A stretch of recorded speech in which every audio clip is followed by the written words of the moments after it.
श्रीमते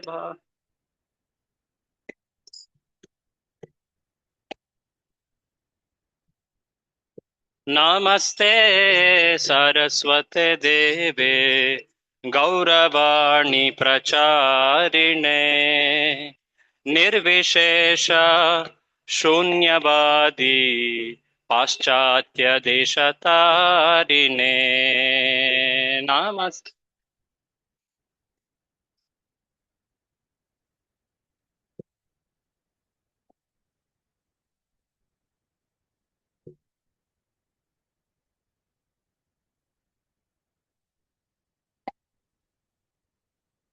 श्री कृष्ण चैतन्य प्रभु नित्यानंद श्री अद्वैत गदाधर श्रीवासादि गौर भक्तवृंद श्री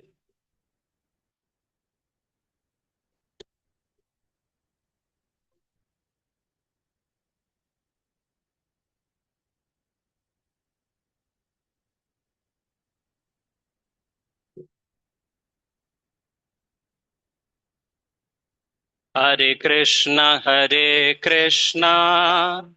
कृष्ण कृष्ण हरे हरे हरे राम राम राम हरे हरे कृष्ण।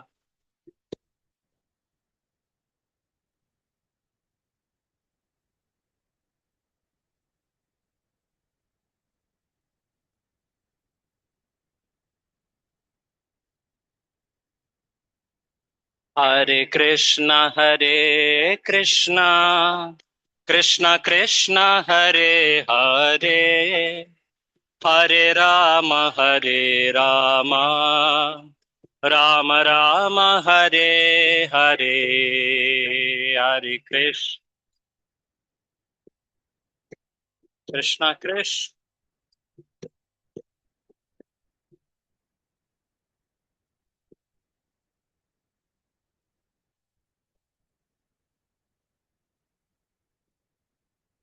राम जय जय राम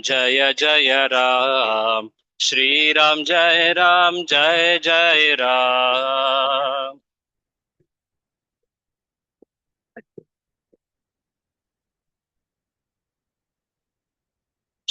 राम जय जय राम राम जय जय राम।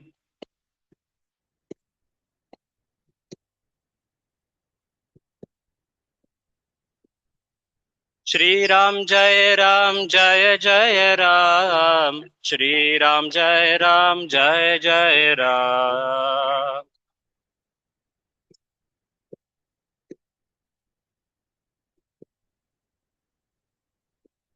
राम जय जय राम राम जय जय राम।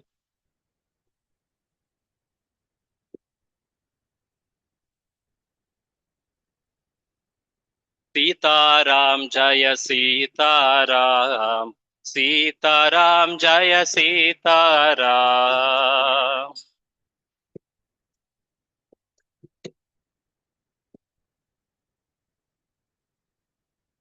सीताराम जय सीताराम सीताराम जय लक्ष्मण हनुमान।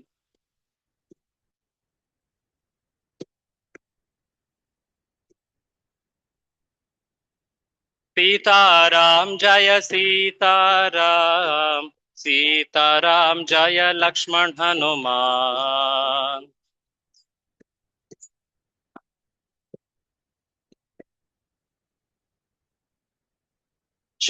राम जय जय राम राम जय जय राम। राम जय राम जय प्रभुपद प्रभुपद प्रभुपद जय प्रभुपद।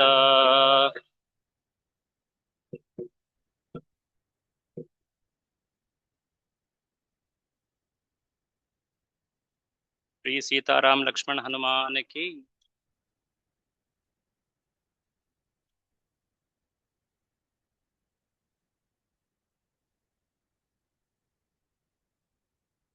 ಎಲ್ಲರೂ ನನ್ನಿಂದ ಹೇಳಿ. ಓಂ ಅಜ್ಞಾನ ತಿಮಿರಾಂಧಸ್ಯ ಜ್ಞಾನಾಂಜನ ಶಲಾಖಯ ಚಕ್ಷುರುನ್ಮೀಲಿತಂ ಯೇನ ತಸ್ಮೈ ಶ್ರೀ ಗುರವೇ ನಮಃ.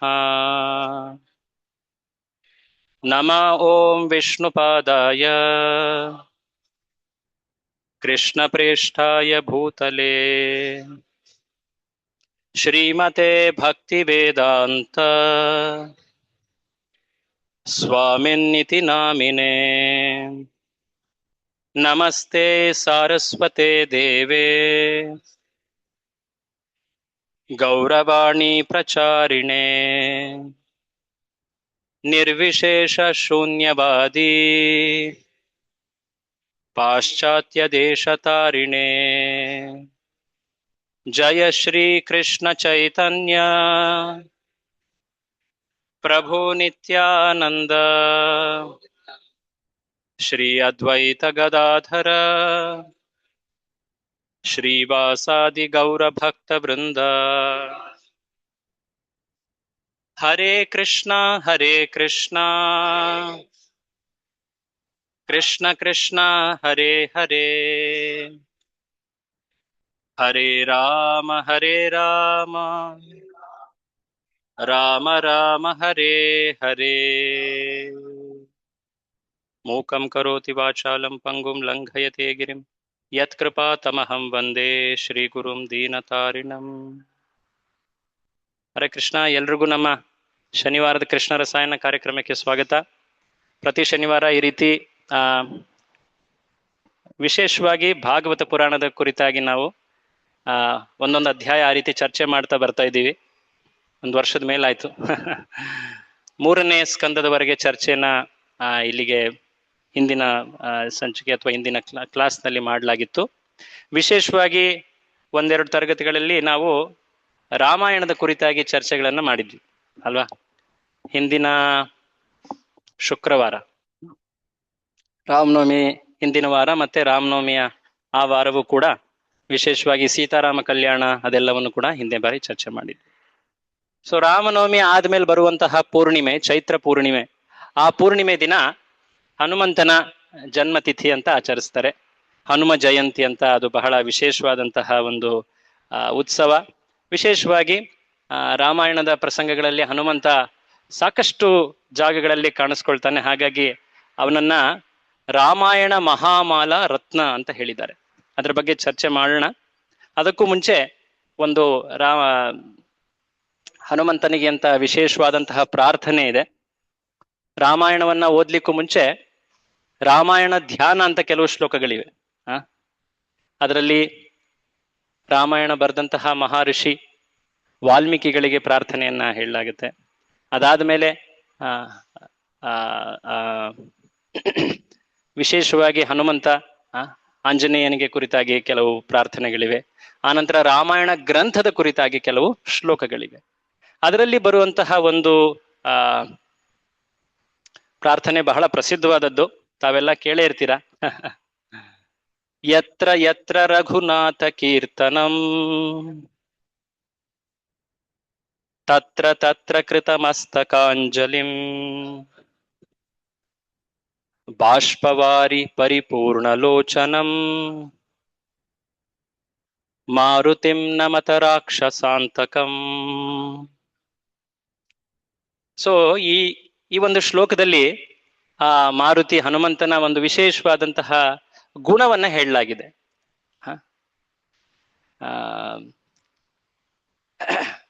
ಅನೇಕ ಶ್ಲೋಕಗಳು ಅಥವಾ ಸೂಕ್ತಗಳು ಅಥವಾ ಚಾಲಿಸ ಹನುಮಂತನ ಕುರಿತಾಗಿದೆ. ಅದ್ರ ಅನೇಕ ಗುಣಗಳನ್ನ ವರ್ಣಿಸಿದ್ದಾರೆ ಅಲ್ವಾ. ಜಯ ಹನುಮಾನ್ ಜ್ಞಾನ ಗುಣ ಸಾಗ, ಅನೇಕ ಆ ರೀತಿ ಗುಣಗಳಿವೆ. ಬಹಳ ಮುಖ್ಯವಾದಂತಹ ಗುಣ ಹನುಮಂತ ಅಂದ ತಕ್ಷಣನೇ ಮನಸ್ಸಿಗೆ ಬರುವಂಥದ್ದು ಆತನ ರಾಮಭಕ್ತಿ. ಆ, ಆತನ ರಾಮಭಕ್ತಿಯ ಕುರಿತಾಗಿರುವಂತಹ ಒಂದು ಪ್ರಸಿದ್ಧವಾದಂತಹ ಶ್ಲೋಕ. ಯತ್ರ ಯತ್ರ ರಘುನಾಥ ಕೀರ್ತನಂ, ಎಲ್ಲೆಲ್ಲಿ ಯಾವ ಯಾವ ಸಮಯ ಅಥವಾ ಪ್ರದೇಶದಲ್ಲಿ ರಘುನಾಥನ ಕೀರ್ತನೆ, ರಾಮನ ಕೀರ್ತನೆ, ರಾಮ ಕಥೆ ಜರುಗುತ್ತೋ, ರಾಮಾಯಣದ ಅನುಸಾರವಾಗಿ, ವಾಲ್ಮೀಕಿ ಕೃತ ರಾಮಾಯಣದ ಅನುಸಾರವಾಗಿ ಎಲ್ಲಿ ರಾಮನ ವರ್ಣನೆ, ಆತನ ಸ್ತುತಿ ಆಗುತ್ತೋ, ತತ್ರ ತತ್ರ ಕೃತ ಮಸ್ತಕಾಂಜಲಿಂ, ಅಲ್ಲಿ ಈ ವ್ಯಕ್ತಿ ಕೃತ ಮಸ್ತಕ ಅಂಜಲಿಂ, ಮಸ್ತಕ ಅಂದ್ರೆ ತಲೆ, ತಲೆಯ ಮೇಲೆ ಕೈಯನ್ನು ಹಿಡಿದು ಹೀಗೆ ನಿಲ್ತಾನಂತೆ. ಬಾಷ್ಪವಾರಿ ಪರಿಪೂರ್ಣ ಲೋಚನಂ, ಆತನ ಲೋಚನ ಅಂದ್ರೆ ಕಣ್ಣು, ಕಣ್ಣಿನಲ್ಲಿ ಆನಂದ ಬಾಷ್ಪ, ಆನಂದದ ಕಣ್ಣೀರು ಪರಿಪೂರ್ಣವಾಗಿ ಅವು ಭಕ್ತಿಯ ಒಂದು ರೀತಿಯ ಅನುಭಾವ ಅನ್ನೋ ರೀತಿಯಲ್ಲಿ ಅದು ಕಾಣಿಸ್ಕೊಳ್ತಾ ಇದೆ. ಯಾರು ಆತ? ಮಾರುತಿಂ. ಮರುತ ಅಂದ್ರೆ ವಾಯು, ಮಾರುತಿ ವಾಯುಪುತ್ರ. ಮಾರುತಿಂ ನಮತ ರಾಕ್ಷಸಾಂತಕಂ, ಈತ ಅನೇಕ ರಾಕ್ಷಸರ ಅಂತ್ಯವನ್ನ ಮಾಡಿದ, ಹಾಗಾಗಿ ಈತನನ್ನ ರಾಕ್ಷಸಾಂತಕ ಅಂತ ಹೇಳಿದ್ದಾರೆ. ಅನೇಕ ವರ್ಣನೆಗಳು ಮುಂದೆ ಬರುತ್ತೆ. ಬಟ್ ಮುಖ್ಯವಾಗಿ ಇಲ್ಲಿ ಕಾಣಬೇಕಾಗಿರೋದು, ಎಲ್ಲೆಲ್ಲಿ ಯಾವಾಗ ರಘುನಾಥನ ರಾಮನ ವರ್ಣನೆ ಅಥವಾ ಸ್ತುತಿ ಆಗುತ್ತೋ ಅಲ್ಲಿ ಹನುಮಂತ ಈ ವರವನ್ನ ರಾಮನಿಂದನೇ ಪಡೆದ. ರಾಮಾಯಣದ ಪೂರ್ತಿ ಸಂಗತಿ ಪರಿಪೂರ್ಣವಾದ ಮೇಲೆ ರಾಮ ತನ್ನೆಲ್ಲ ಭಕ್ತರನ್ನ ಕರೆದೊಯ್ತಾ ಇದ್ದಾನೆ ಆಧ್ಯಾತ್ಮಿಕ ಧಾಮ ಸಾಕೇತಪುರಿ ಅಥವಾ ಅಯೋಧ್ಯೆಗೆ. ಆ ಸಮಯದಲ್ಲಿ ಹನುಮಂತನ ಮುಂದೆ ಬರ್ತಾನೆ. ಹನುಮಂತ, ನಾನು ನಿನಗೊಂದು ವಿಶೇಷವಾದ ಕಾರ್ಯವನ್ನ ಇಲ್ಲಿ ಒಪ್ಪಿಸಿ ಇಲ್ಲಿ ಇಡ್ತಾ ಇದ್ದೀನಿ. ಅದು ಹನುಮಂತನಿಗೂ ಕೂಡ ಒಂದು ಸಂದಿಗ್ಧ ಪರಿಸ್ಥಿತಿ ಆಗ್ಬಿಟ್ಟಿತ್ತು. ಎಲ್ಲರನ್ನೂ ಕೂಡ ಅವರ ಆಧ್ಯಾತ್ಮಿಕ ಶರೀರಕ್ಕೆ ಮರಳಿಸ್ತಾ ಇದ್ದಾನೆ, ತಮ್ಮ ಭೌತಿಕ ಶರೀರವನ್ನೆಲ್ಲ ಬಿಟ್ಟು ಅವ್ರನ್ನ ಆ ಧಾಮಕ್ಕೆ ಮರಳಿಸ್ತಾ ಇದ್ದಾನೆ ಅಂತ ಕೇಳಿದಾಗ ಆ ಹನುಮಂತನಿಗೆ ಒಂದು ಸಂದಿಗ್ಧತೆ. ಯಾಕೆಂದ್ರೆ ಯಾವುದು ರಾಮನನ್ನ ಸಂಬಂಧದಲ್ಲಿದೆಯೋ, ರಾಮನ ಸ್ಪರ್ಶವಾಗಿದೆಯೋ, ಆ ವಸ್ತುವನ್ನ, ಆ ವ್ಯಕ್ತಿಯನ್ನ ಎಂದೂ ಕೂಡ ಹನುಮಂತ ತೊರೆಯಲಿಲ್ಲ. ಅವನ ಶರೀರವನ್ನು ಅದರಲ್ಲಿ ಸೇರಿಸಲಾಗ್ತದೆ. ಆತನ ಶರೀರವನ್ನ ರಾಮ ಒಮ್ಮೆ ಆಲಿಂಗಿಸಿದ್ದ. ನೆನಪು ಮಾಡ್ಕೊಳ್ಳಿ, ಸೀತಾನ್ವೇಷಣೆಯ ನಂತರ ರಾಮನಿಗೆ ಮುಂದೆ ಯಾವಾಗ ಹನುಮಂತ ಬಂದು ಕಂಡೆ ಸೀತೆಯನ್ನ ನಾನು ಅಂತ ಹೇಳಿದಾಗ, ರಾಮ, ನಾನೇನು ಅವನಿಗೆ ಉಡುಗೊರೆಯಾಗಿ ನೀಡ್ಲಿ, ಆತನಿಗೆ ನಾನು ಅನಂತ ಕಾಲದವರೆಗೆ ಋಣಿಯಾಗಿರ್ತೀನಿ, ಆ ಋಣವನ್ನ ನಾನು ಎಂದೂ ಕೂಡ ಪೂರ್ತಿ ಮಾಡ್ಲಿಕ್ಕೆ ಆಗೋದಿಲ್ಲ ಅಂತ ಹೇಳಿ ಆತ ಅವನನ್ನ ಆ ಕೃತಜ್ಞತೆಯ ಭಾವದಲ್ಲಿ ಆಲಿಂಗಿಸ್ತಾನೆ. ಆ ಆಲಿಂಗನವನ್ನ ಸ್ಪರ್ಶಿಸಿದಂತ ಆ ದೇಹವನ್ನ ನಾನು ಹೇಗೆ ತೊರಿಲಿ, ಇದು ಹನುಮಂತನ ಭಾವವಾಗಿತ್ತು. ಹಾಗಾಗಿ ರಾಮ ಆತನ ಭಾವವನ್ನ ತಿಳಿದು, ನೀನು ಚಿರಂಜೀವಿಯಾಗಿ ಇಲ್ಲಿಯೇ ವಾಸವಾಗಿರು, ಬ್ರಹ್ಮನ ಪೂರ್ತಿ ಅವಧಿಯವರೆಗೆ ನೀನು ಇಲ್ಲಿಯೇ ವಾಸವಾಗಿರು. ಆ ರೀತಿ ಅನೇಕ ಚಿರಂಜೀವಿಗಳಿದ್ದಾರೆ. ಅಂತಹ ಚಿರಂಜೀವಿಗಳಲ್ಲಿ ಎಣಿಸಲಾಗುವಂಥವನು ಹನುಮಂತ. ಎಲ್ಲೆಲ್ಲಿ ರಘುನಾಥನ ಕೀರ್ತನೆ ಆಗ್ತದೋ ಅಲ್ಲಿ ನೀನು ಪ್ರಕಟನಾಗಿ, ಅಲ್ಲಿ ನೀನು ಆನಂದವನ್ನ, ರಾಮದ ರಸದೌತಣವನ್ನ ಸವಿ ಅಂತ ಹೇಳಿ ರಾಮನೇ ಆತನಿಗೆ ವರವನ್ನ ನೀಡಿದ. ಸೊ ಹಾಗಾಗಿ ಈತನ ಸ್ತುತಿಯಲ್ಲಿ ಅನೇಕ ಗುಣಗಳು, ಲಕ್ಷಣಗಳಿವೆ. ಆದ್ರೆ ಮುಖ್ಯವಾಗಿ ಇಲ್ಲಿ ಹೇಳೋದು ಆತನ ರಾಮ ಭಕ್ತಿ. ಸೊ ಆತನ ದಿವ್ಯ ಚರಿತ್ರೆಯನ್ನ ನಾವೊಂದೆರಡು ಸಂಕ್ಷೇಪವಾಗಿ ಇಲ್ಲಿ ನೋಡೋಣ ಇವತ್ತು. ಯಾಕೆಂದ್ರೆ ಈ ಒಂದು ವಿಶೇಷವಾದಂತಹ ಒಂದು ಪ್ರಸಂಗ ಹನುಮ ಜಯಂತಿ, ಅದರ ಕುರಿತ ಆ ಸಂದರ್ಭದಲ್ಲಿ ಈ ಒಂದು ವಿಶೇಷ ಚರ್ಚೆಯನ್ನು ಇಲ್ಲಿ ಮಾಡ್ತಾ ಇದ್ದೀವಿ. ಯಾರಿಗ್ ತಾನೇ ಗೊತ್ತಿಲ್ಲ ಹನುಮಂತ ಭಾರತದಲ್ಲಿ? ಕೆಲವರು ರಾಮನನ್ನ ಸ್ತುತಿಸದೇ ಇರ್ಬೋದು, ರಾಮನ ದೇವಸ್ಥಾನಕ್ಕೆ ಹೋಗದೆ ಇರ್ಬೋದು, ಆದ್ರೆ ಹನುಮಂತನನ್ನ ಎಲ್ಲರೂ ಕೂಡ ಅಟ್ಲೀಸ್ಟ್ ನಮಸ್ಕಾರವಂತೂ ಮಾಡೇ ಮಾಡ್ತಾರೆ. ಯಂತ್ರೋದ್ಧಾರಕ, ಅಥವಾ ದುಷ್ಟ ಪೀಡೆಗಳನ್ನ ಸಂಹರಿಸುವವ, ಯಾವುದೇ ಒಂದು ಅನಿಷ್ಟಗಳು ಬಂದಿದ್ರೆ ಎಲ್ಲವನ್ನ ನಿರ್ಮೂಲನೆ ಮಾಡುವವ, ಎಲ್ಲೇ ಒಂದು ತುಂಬಾ ಆತಂಕ, ಅಪಾಯ ಆಗುವಂತ ಪರಿಸ್ಥಿತಿ ಇದ್ರೆ ಅಲ್ಲಿ ಹನುಮಂತನನ್ನ ಸ್ತುತಿಸಲಾಗ್ತದೆ. ವಿಶೇಷವಾಗಿ ಕರ್ನಾಟಕದಲ್ಲಿ ಒಬ್ಬ ಮಹಾನ್ ಆಚಾರ್ಯರು, ವ್ಯಾಸತೀರ್ಥರು ಅಂತ, ಯಾವಾಗ ಕರ್ನಾಟಕ ಪ್ರದೇಶದಲ್ಲಿ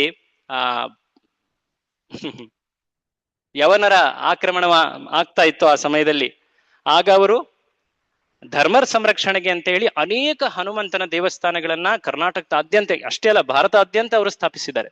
ಹಾಗಾಗಿ ನೀವೆಲ್ಲಿ ಹೋದ್ರು ಅವ್ರು ಹೇಳ್ತಾರೆ, ವ್ಯಾಸತೀರ್ಥರು ಸ್ಥಾಪಿಸಿರುವಂತ ಹನುಮಂತ ದೇವರು ಇದು, ಗುಡಿ ಇದು, ಹೀಗೆ ಅಂತ. ಸೊ ಅನೇಕ ಆ ರೀತಿಯಾದಂತಹ ದೇವಸ್ಥಾನಗಳನ್ನ ಕಾಣ್ತೀವಿ. ಸಂರಕ್ಷಕ ಅಲ್ಲವೇ?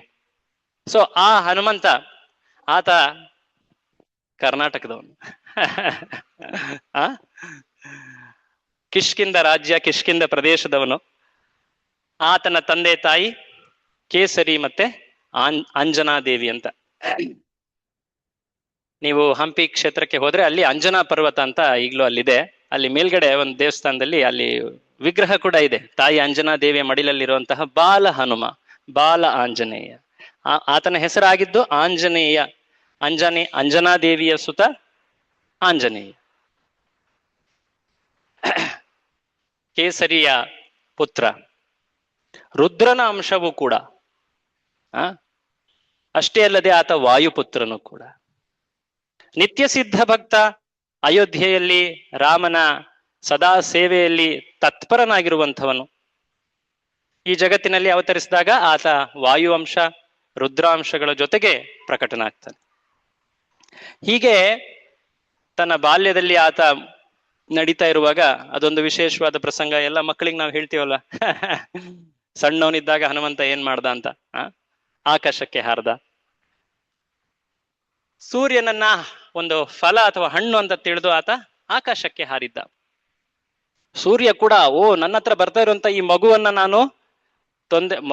ನಾನು ತೊಂದರೆಗೀಡು ಮಾಡಬಾರದು ಅಂತ ಆತ ಕೂಡ ತನ್ನ ಕಾಂತಿಯನ್ನ ತುಂಬಾ ಮೃದು ಅಥವಾ ಒಂದು ರೀತಿಯ ಮೈಲ್ಡ್ ಆಗಿ ಮಾಡಿದ್ದ.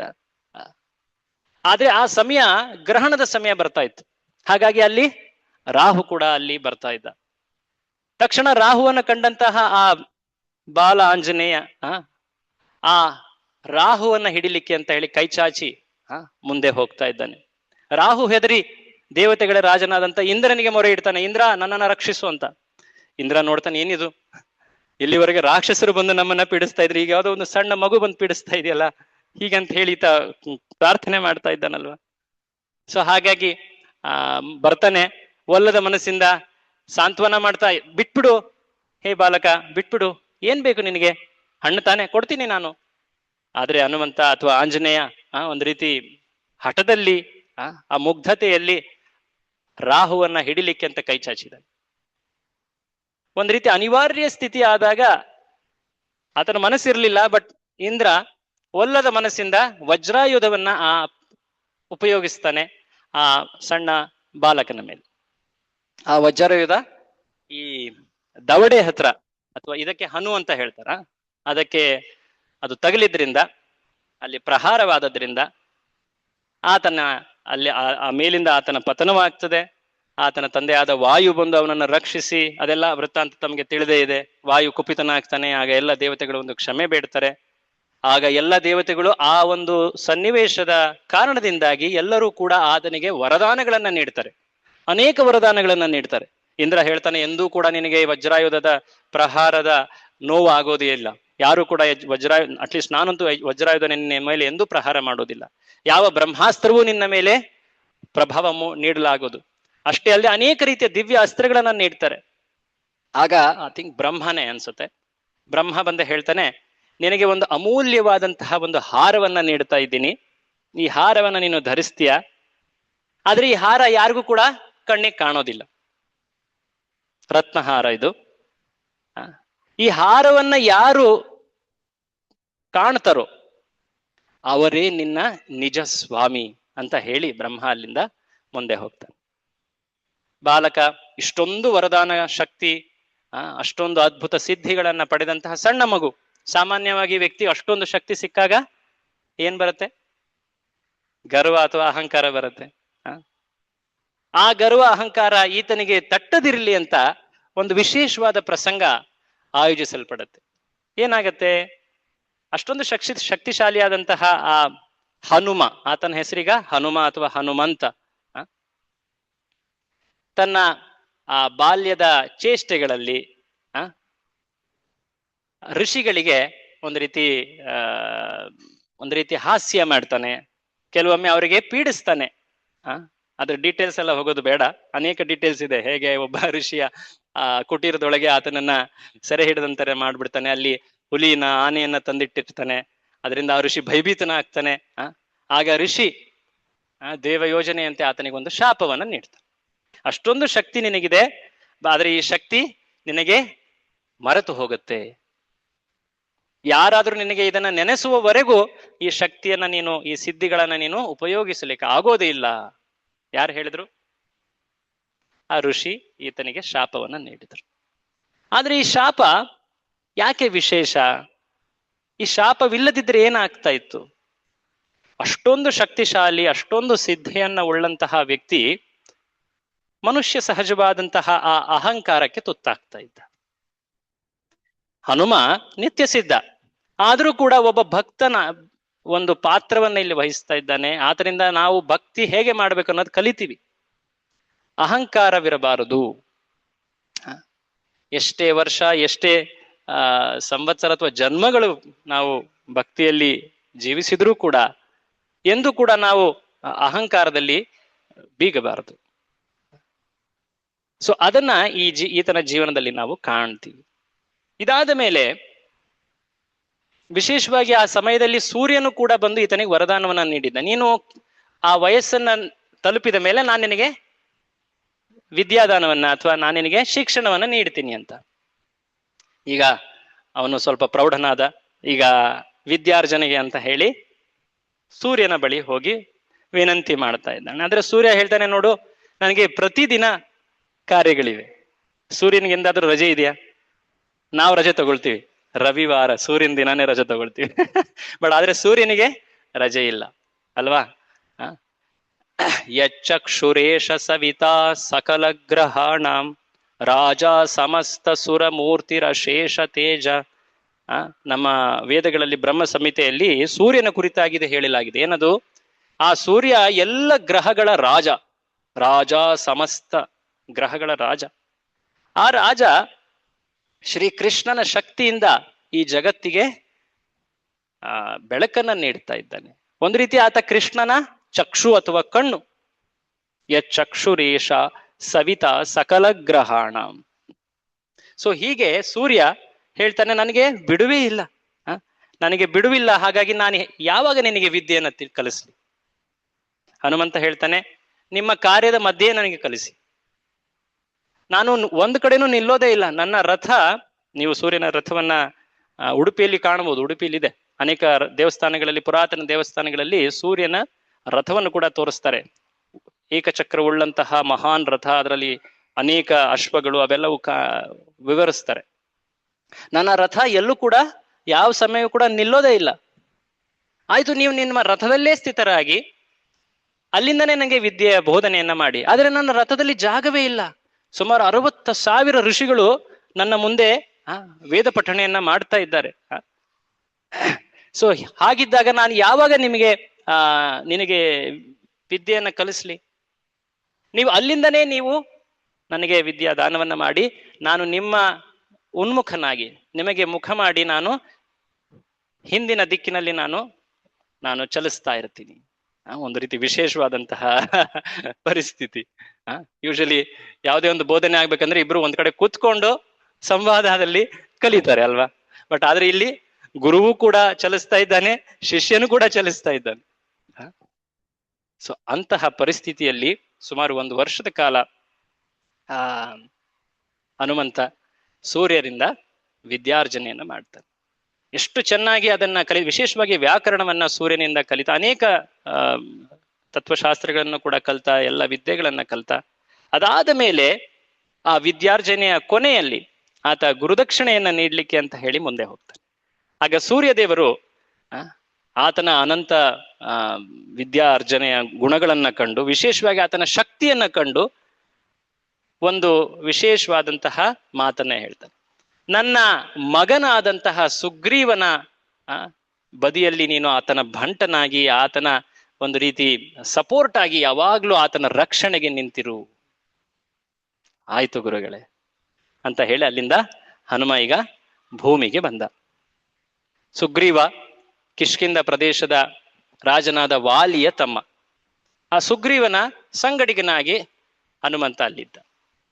ಸೊ ಹೀಗೆ ಸುಗ್ರೀವ ಅಲ್ಲಿ ಆತನ ಪ್ರಿಯ ಒಂದು ರೀತಿ ಆಪ್ತ ರಕ್ಷಕನಂತೆ, ಸಚಿವನಂತೆ, ಸುಗ್ರೀವನ ಸಚಿವನಂತೆ ಅಥವಾ ಮಂತ್ರಿಯಂತೆ ಈತ ಕಾರ್ಯನಿರ್ವಹಿಸ್ತಾ ಇದ್ದ.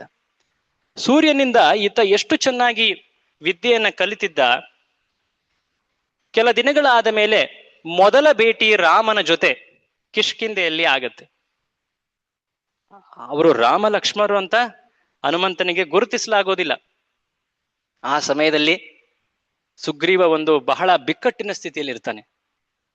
ಯಾವ ಸಮಯದಲ್ಲಿ ಎಲ್ಲಿಂದ ಆ ವಾಲಿಯ ಬಂಟರು ಅಥವಾ ವಾಲಿಯೇ ಖುದ್ದಾಗಿ ಬಂದು ನನ್ನನ್ನ ಹೊಡೆದು ಸಾಯಿಸ್ತಾನೋ ಅನ್ನೋ ಒಂದು ಭಯದಲ್ಲಿ ಜೀವಿಸ್ತಾ ಇರ್ತಾನೆ. ಯಾರೊಬ್ರು ಅಪರಿಚಿತರು ಕಂಡ್ರು ಕೂಡ ವಾಲಿಯವ್ರ ಕಳಿಸಿರುವಂತಹವರೇ ಆಗಿರ್ಬೇಕು ಅಥವಾ ವಾಲಿಯೇ ವೇಷ ಬದಲಾಯಿಸಿ ಬಂದಿರಬೇಕು ಅನ್ನೋ ಒಂದು ಭಯ ಆತನಿಗೆ. ಆ ಸಮಯದಲ್ಲಿ ಸುಗ್ರೀವ ಮೇಲಿನಿಂದ ನೋಡ್ತಾ ಇದ್ದಾನೆ, ಬದಿಯಲ್ಲಿ ಹನುಮಂತ ಇದ್ದಾನೆ. ಇಬ್ರು ಧನುರ್ಧಾರಿಗಳು ಒಂದು ರೀತಿ ವನವಾಸದಲ್ಲಿ ವೇಷದಲ್ಲಿ ಬರ್ತಾ ಇದ್ದಾರೆ ರಾಮ ಲಕ್ಷ್ಮಣರು. ಕೊಪ್ಪಳ ಜಾಗದಿಂದ ಈ ಕಡೆ ಪ್ರದೇಶಕ್ಕೆ ಬರ್ತಾ ಇದ್ದಾರೆ. ರಾಮಾಯಣ ನೀವು ಏನು ಕಥೆಯನ್ನ ಕೇಳಿದಾಗ ಕಬಂದ ಅಂತ ಒಬ್ಬ ರಾಕ್ಷಸನ ವಧೆ ಆಗ್ತದೆ ಸುಮಾರು ಹತ್ತತ್ರ ಕೊಪ್ಪಳ ಪ್ರದೇಶದಲ್ಲಿ. ಅದಾದ ಮೇಲೆ ಕಬಂದನೆ ಮುಂದೆ ಹೇಳ್ತಾನೆ, ನೀವು ಹೋಗಿ ವಾಲಿ ಮತ್ತೆ ಸುಗ್ರೀವನ ಸಹಾಯವನ್ನ ಪಡೀರಿ. ಆ ಸುಗ್ರೀವನು ಕೂಡ ನಿಮ್ಮಂತಹ ಪರಿಸ್ಥಿತಿಯಲ್ಲೇ ಇದ್ದಾನೆ. ಆತನು ಕೂಡ ರಾಜ್ಯವನ್ನು ಕಳ್ಕೊಂಡಿದ್ದಾನೆ, ಹೆಂಡತಿಯನ್ನು ಕಳ್ಕೊಂಡಿದ್ದಾನೆ. ರಾಮನು ಕೂಡ ರಾಜ್ಯ ಒಂದು ರೀತಿಯಾಗಿ ಆತನೇ ತೊರೆದು ಬಂದ. ಆತನ ಪತ್ನಿಯಾದಂತಹ ಸೀತೆಯನ್ನ ರಾವಣ ಅಪಹರಿಸಿಕೊಂಡು ಹೋಗಿದ್ದಾನೆ. ಸೀತಾನ್ವೇಷಣೆಯಲ್ಲಿ ರಾಮ ಬರ್ತಾ ಇದ್ದಾನೆ. ಕಿಷ್ಕಿಂಧೆಗೆ ಸುಗ್ರೀವನ ಬಳಿ ಹೋಗಿ ನೀವು ಆತನ ಮಿತ್ರ ಬಾಂಧವವನ್ನ ಬೆಳೆಸ್ಕೊಳ್ಳಿ, ಆತ ನಿಮಗೆ ಖಚಿತವಾಗಿ ಸಹಾಯ ಮಾಡ್ತಾನೆ ಸೀತಾನ್ವೇಷಣೆಗೆ ಅಂತ. ಸೊ ಹಾಗೆ ಬರ್ತಾ ಇರಬೇಕಾದ್ರೆ ಸುಗ್ರೀವ ಪಕ್ಕದಲ್ಲಿ ಹನುಮಂತ ಮೇಲಿಂದ ನೋಡ್ತಾರೆ. ಸುಗ್ರೀವ ಭಯಭೀತನಾಗಿ, ಹನುಮ ಹೋಗಿ ಪರಿಶೀಲನೆ ಮಾಡ್ಬಾರಪ್ಪ. ಆಗ ಒಬ್ಬ ಋಷಿಯಂತೆ ಬ್ರಹ್ಮಚಾರಿಯೇ ಹನುಮಂತ ಬ್ರಹ್ಮಚಾರಿಯೇ ಬರ್ತಾರೆ. ಒಂದು ರೀತಿ ವೇಷ ಬದಲಿಸಿ ಬರ್ತಾನೆ. ಬಂದು ಆ ಇಬ್ರು ಧನುರ್ಧಾರಿಗಳು ರಾಜಕುಮಾರರಂತಿದ್ದಾರೆ, ಆದ್ರೆ ಋಷಿ ವೇಷದಲ್ಲಿದ್ದಾರೆ. ಯಾರು ಅವರು ಗೊತ್ತಾಗ್ತಾ ಇಲ್ಲ. ಕಾಂತಿ ಅಷ್ಟು ವಿಶೇಷವಾಗಿ ಕಂಗೊಳಿಸ್ತಾ ಇದೆ. ಅವ್ರ ಮುಂದೆ ಬಂದು ಪ್ರಶ್ನಿಸ್ತಾನೆ, ನಿಮ್ಮ ಹೆಸರೇನು, ಯಾವ ರಾಜ್ಯದವರು ನೀವು, ಇಲ್ಲಿ ಬರೋ ಉದ್ದೇಶ ಏನು ಅಂತ. ಅದನ್ನ ಹೇಳಲಿಕ್ಕೂ ಮುಂಚೆ ಅನೇಕ ರೀತಿಯ ವೇದೋಕ್ತ ಮಾತುಗಳನ್ನ ಹೇಳ್ತಾನೆ. ಆತನ ಮಾತುಗಳ ಶೈಲಿ, ಯಾವ ರೀತಿ ಆತ ಪ್ರಶ್ನೆಯನ್ನ ಕೇಳ್ದ, ಹೇಗೆ ಆತನ ಧಾಟಿಯಾಗಿತ್ತು, ಶೈಲಿ ಆಗಿತ್ತು, ಅದನ್ನ ರಾಮ ತುಂಬಾ ಸೂಕ್ಷ್ಮವಾಗಿ ಪರಿಶೀಲಿಸ್ತಾನೆ. ಆತ ಹೇಳ್ತಾ ಇರುವಂತಹ ಭಾಷೆ, ಉಪಯೋಗಿಸ್ತಾ ಇರುವಂತಹ ಶಬ್ದಗಳು, ಇವೆಲ್ಲವನ್ನ ನೋಡಿದ್ರೆ ಖಚಿತವಾಗಿ ಈ ವ್ಯಕ್ತಿ ಎಲ್ಲ ವೇದಗಳ ಪಾಂಡಿತ್ಯವನ್ನ ಪಡೆದಿದ್ದಾನೆ. ಋಗ್ವೇದ, ಯಜುರ್ವೇದ, ಸಾಮವೇದ ಅಷ್ಟೇ ಅಲ್ಲದೆ ಅಥರ್ವವೂ ಕೂಡ. ಋಗ್ವೇದವನ್ನ ಸರಿಯಾಗಿ ಕಲಿತವನು ವಿನಯಶಾಲಿಯಾಗಿರ್ತಾನೆ. ನಾನೃಗ್ವೇದ ವಿನೀತಸ್ಯ, ವಿನಯಶಾಲಿ ಅಲ್ಲದವನು ಋಗ್ವೇದವನ್ನ ಸರಿಯಾಗಿ ಅನುಷ್ಠಾನ ಅಥವಾ ಅನುಶೀಲನೆ ಅಥವಾ ಪಠಣೆ ಮಾಡ್ಲಿಕ್ಕೆ ಆಗೋದಿಲ್ಲ. ಯಾಕಂದ್ರೆ ಋಗ್ವೇದ ತುಂಬಾ ಜಟಿಲವಾದಂತಹ ಮಂತ್ರಗಳು. ಅದರ ಆ ಸ್ವರಗಳು ಹೊರಬೇಕಂದ್ರೆ ಮನಸ್ಸಿನ ಏಕಾಗ್ರತೆ ಬಹಳಷ್ಟು ಮುಖ್ಯ. ಆ ಮನಸ್ಸಿನ ಏಕಾಗ್ರತೆ ಬರೋದು ವ್ಯಕ್ತಿಯ ಶಿಸ್ತಿನಿಂದ ಮತ್ತು ವಿನಯದಿಂದ. ಅದಿಲ್ಲ ಅಂದ್ರೆ ಆ ಮಂತ್ರಗಳನ್ನ ಪಠಿಸ್ಲಿಕ್ಕೆ ಆಗೋದಿಲ್ಲ. ಹಾಗಾದ್ರೆ ಈ ವ್ಯಕ್ತಿ ಋಗ್ವೇದವನ್ನ ತಿಳಿದಾನಂದ್ರೆ ವಿನಯಶಾಲಿ ಆಗಿದ್ದಾನೆ. ಆತನ ಆತ್ಮ ಸಂಯಮ ಅಥವಾ ಇಂದ್ರಿಯ ನಿಗ್ರಹ ತುಂಬಾ ಚೆನ್ನಾಗಿದೆ. ಅಷ್ಟೇ ಅಲ್ಲದೆ ಯಜುರ್ವೇದದಲ್ಲಿ ತುಂಬಾ ದೀರ್ಘವಾದಂತಹ ಮಂತ್ರಗಳು, ಗದ್ಯ ರೂಪದಲ್ಲಿರೋ ಮಂತ್ರಗಳು ಎಷ್ಟು ಜಟಿಲವಾಗಿರ್ತವೆ ಅಂದ್ರೆ ಅವುಗಳನ್ನ ನೆನಪಿಡ್ಲಿಕ್ಕೂ ಸಾಧ್ಯ ಇಲ್ಲ. ಈತನ ಮಾತಾಡ್ತಾ ಇರುವಂತಹ ಧಾಟಿ ಹೇಗಿದೆ ಅಂದ್ರೆ ಈತ ಯಜುರ್ವೇದವನ್ನು ಕಲ್ತಿದ್ದಾನೆ. ಎಷ್ಟು ಚೆನ್ನಾಗಿ ಈತ ಬೇರೆ ಬೇರೆ ಅಂಶಗಳನ್ನ ಉಲ್ಲೇಖ ಮಾಡ್ತಾ ಇದ್ದಾನೆ. ನಾ ಯಜುರ್ವೇದ ಧಾರಿಣಃ, ಈತನ ಸ್ಮೃತಿ ಶಕ್ತಿ ತುಂಬಾ ಚೆನ್ನಾಗಿದೆ. ಅಷ್ಟೇ ಅಲ್ಲದೆ ಸಾಮವೇದವನ್ನು ಕಲ್ತಿದ್ದಾನೆ. ಯಾಕಂದ್ರೆ ಸಾಮವೇದ ಕಲಿಯೋದಂದ್ರೆ ಒಂದು ರೀತಿ ಗಾಯನವನ್ನ ಕಲ್ತ ಹಾಗೆ. ಆ ಗಾಯನವನ್ನ ಕಲಿಬೇಕಂದ್ರೆ ವ್ಯಕ್ತಿಗೆ ಅರ್ಥದ ಆಳತೆ ಗೊತ್ತಿರಬೇಕು. ನೋಡಿ, ಯಾರಾದ್ರೂ ಒಬ್ರು ಹಾಡು ಆಡ್ತಾ ಇದ್ದಾರೆ ಅಂದ್ರೆ ಭಾಷೆಯನ್ನೇ ಕಲಿದೆ ಹಾಡ್ತಾ ಇರೋರು ಒಂದ್ ರೀತಿ ಹಾಡಿದ್ರೆ, ಭಾಷೆ ಗೊತ್ತಿರೋರು ಆ ಅರ್ಥವನ್ನ ತಿಳಿದು ಅದನ್ನ ಪ್ರಶಂಸಿಸ್ತಾ ಹಾಡೋರ್ ಧಾಟಿ ಬೇರೆನೆ ಇರುತ್ತೆ ಅಲ್ವಾ? ಸೊ ಹಾಗೆ ಈತನ ಮಾತಿದೆ ಅಂದ್ರೆ ಇದರ ಅರ್ಥ ಏನೋ, ಈತನಿಗೆ ಈ ಎಲ್ಲ ಮಂತ್ರಗಳ ಅರ್ಥ, ಅದರ ಅನುಭೂತಿ ಅಥವಾ ಸಾಕ್ಷಾತ್ಕಾರ ಆಗಿದೆ. ಲಕ್ಷ್ಮಣನಿಗೆ ಹೇಳ್ತಾನೆ ರಾಮ, ಎಂತಹ ಒಳ್ಳೆಯ ವ್ಯಕ್ತಿ ಈತ, ಎಷ್ಟು ಪಂಡಿತ ಈತ, ಎಷ್ಟು ವಿನಯಶಾಲಿ, ಎಷ್ಟು ಸಚ್ಚಾರಿತ್ರ್ಯ ಉಳ್ಳವನು. ಆಗ ಲಕ್ಷ್ಮಣ ಹೇಳ್ತಾನೆ ರಾಮನ ಪರಿಚಯವನ್ನ. ಹೇಳಿದ ಮೇಲೆ ತಕ್ಷಣ ಒಂದು ರೀತಿಯ ಹನುಮಂತನಿಗೆ ಒಂದು ರೀತಿ ಶಾಕ್ ಆಗತ್ತೆ, ಆಶ್ಚರ್ಯ ಆಗತ್ತೆ. ನನ್ನ ಪ್ರಭುವಾದ ರಾಮನನ್ನ ನಾನು ಗುರುತಿಸ್ಲಿಕ್ಕಾಗ್ಲಿಲ್ವಾ? ಆಗ ಲಕ್ಷ್ಮಣ ಕೇಳ್ತಾನೆ, ನೀನು ಯಾರು ಅಂತ. ಆಗ ಇದಕ್ಕೂ ಮುಂಚೆನೆ ಕೇಳ್ತಾನೆ. ಆಗ ಈ ವೇಷ ಅಂದ್ರೆ ಇವನು ಹನುಮಂತ ಹೇಳ್ತಾನೆ, ನಾನು ಒಬ್ಬ ಸುಗ್ರೀವನ ಸೇವಕ ಅಥವಾ ಸಚಿವ ಅಂತ. ಅದಾದ್ಮೇಲೆ ತಿಳಿಯುತ್ತೆ, ನನ್ನನ್ನ ನಾನು ಸುಗ್ರೀವನ ಸೇವಕ ಅಂತ ತಿಳಿದುಕೊಂಡು ಮುಂದೆ ಹೋದೆ, ಹಾಗಾಗಿ ನಾನು ಪ್ರಭು ರಾಮನನ್ನ ಗುರುತಿಸ್ಲಿಕ್ಕಾಗ್ಲಿಲ್ಲ. ಎಲ್ಲಿವರೆಗೆ ನಾವು ಸಾಮಾಜಿಕ ಅಥವಾ ಭೌತಿಕ ಲೌಕಿಕ ಪರಿಚಯಗಳನ್ನ ತುಂಬಾ ಗಂಭೀರವಾಗಿ ಸ್ವೀಕರಿಸಿರ್ತೀವೋ ಜೀವನದಲ್ಲಿ, ಅಲ್ಲಿವರೆಗೆ ಭಗವಂತನ ಭಕ್ತಿಯನ್ನ ನಾವು ಆಳವಾಗಿ ಮಾಡ್ಲಿಕ್ಕೆ ಆಗೋದಿಲ್ಲ. ನಮ್ಮ ಮುಖ್ಯ ಪರಿಚಯ ಏನಾಗಿರ್ಬೇಕು? ಭಗವಂತನ ಭಕ್ತ ಅಂತ. ಚೈತನ್ಯ ಮಹಾಪ್ರಭುಗಳು ಹೇಳ್ತಾರೆ, ನಾಹಂ ವಿಪ್ರೋ ನ ಚ ನರಪತಿ ನಾಪಿ ವೈಶ್ಯೋ ನ ಶೂದ್ರೋ. ನಾನು ಬ್ರಾಹ್ಮಣನಲ್ಲ, ನಾನು ಕ್ಷತ್ರಿಯನಲ್ಲ, ನಾನು ವೈಶ್ಯನಲ್ಲ, ನಾನು ಶೂದ್ರನಲ್ಲ. ನಾಹಂ ವರ್ಣಿ ನ ಚ ಗೃಹಪತಿ ನೋ ವನಸ್ಥೋ ಯತಿರ್ವ. ನಾನು ಬ್ರಹ್ಮಚಾರಿಯಲ್ಲ, ಗೃಹಸ್ಥನಲ್ಲ, ವಾನಪ್ರಸ್ಥನಲ್ಲ, ಸನ್ಯಾಸಿ ಅಲ್ಲ. ಹಾಗಾದ್ರೆ ಯಾರಪ್ಪ ನೀನು? ಕಿಂತು ಪ್ರೋದ್ಯನ್ ನಿಖಿಲ ಪರಮಾನಂದ ಪೂರ್ಣಾಮೃತಾಬ್ಧೇರ್ ಗೋಪಿ ಭರ್ತು ಪದಕಮಲಯೋರ್ ದಾಸ ದಾಸ ಅನುದಾಸ. ಚೈತನ್ಯ ಮಹಾಪ್ರಭುಗಳ ಮಾತಿನಲ್ಲಿ ಏನ್ ಹೇಳ್ತಾರೆ? ಆ ಪರಮ ಪ್ರಭುವಾದಂತಹ ಎಲ್ಲ ಆನಂದದ ಆಗರವಾದಂತಹ ಆ ಗೋಪಿನಾಥ, ಆತನ ದಾಸರ ದಾಸರ ದಾಸ ನಾನು ಅಂತ ಹೇಳ್ತಾರೆ.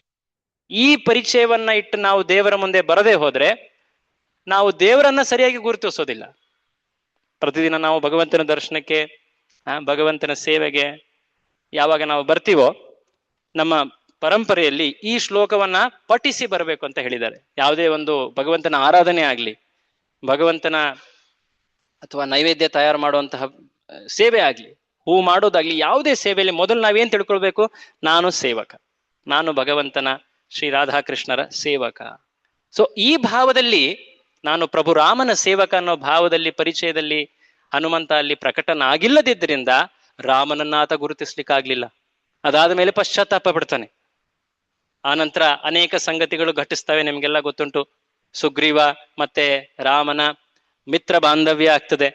ಅದಾದ ಮೇಲೆ ಸುಗ್ರೀವನ ಇಚ್ಛೆಯಂತೆ ವಾಲಿಯನ್ನ ನಿಗ್ರಹ ಮಾಡ್ತಾನೆ ರಾಮ.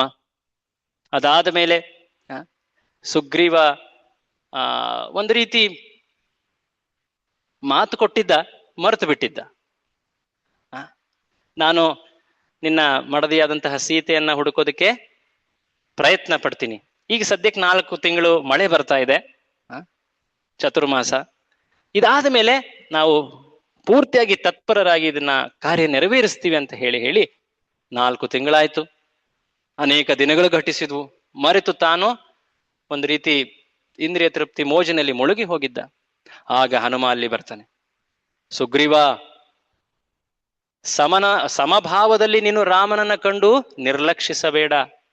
ಆತ ನಿನ್ನ ಮುಂದೆ ಕೈಯೊಡ್ಡಿದ್ದಾನೆ ಅಂತ ಹೇಳಿ ನೀನು ಅವನನ್ನ ಕೆಳದೃಷ್ಟಿಯಲ್ಲಿ ಕಾಣಬಾರದು.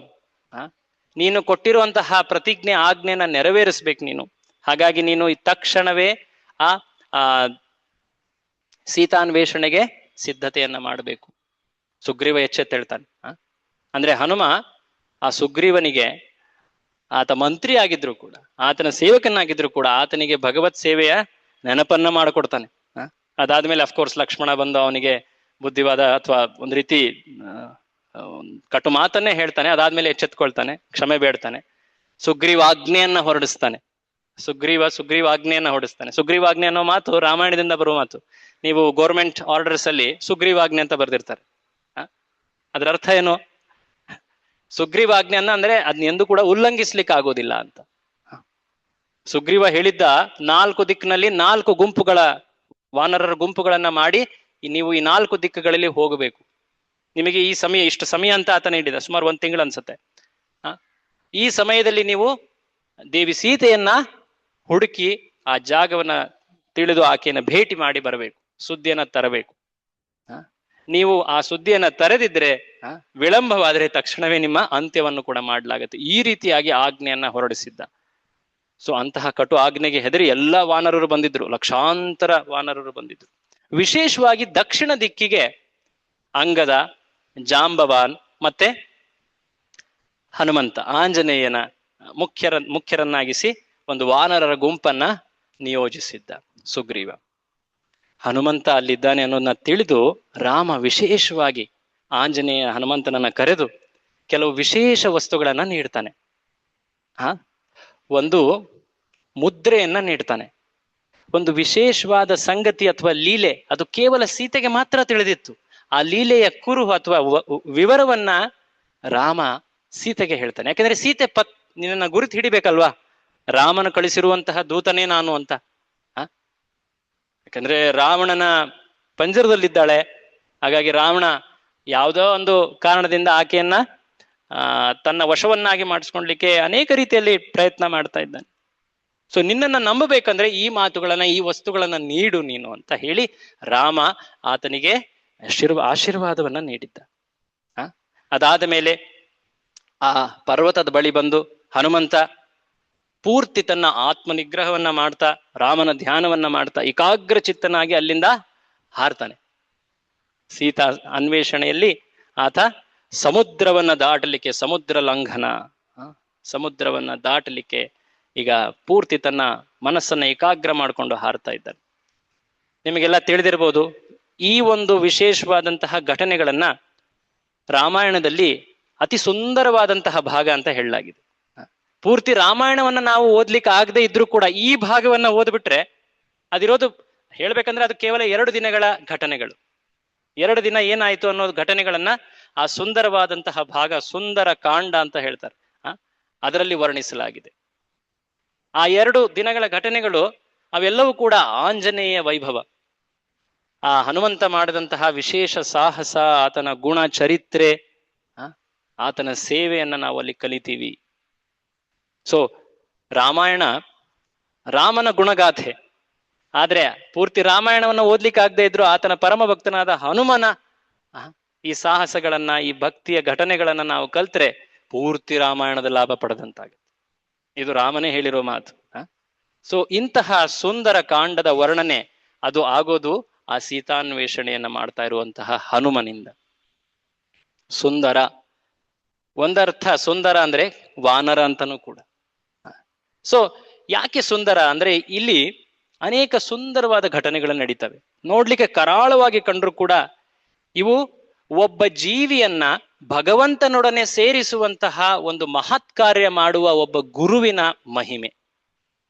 ಗುರು ಏನ್ ಮಾಡ್ತಾನೆ, ಒಬ್ಬ ಜೀವಿಯನ್ನ, ಭಗವಂತನಿಂದ ದೂರವಾಗಿರುವಂತಹ ಜೀವಿ, ಕೊರಗುತ್ತಾ ಇರುವಂತಹ ಜೀವಿ, ಆ ಪಾತ್ರವನ್ನ ಸೀತೆ ವಹಿಸಿದ್ದಾಳೆ.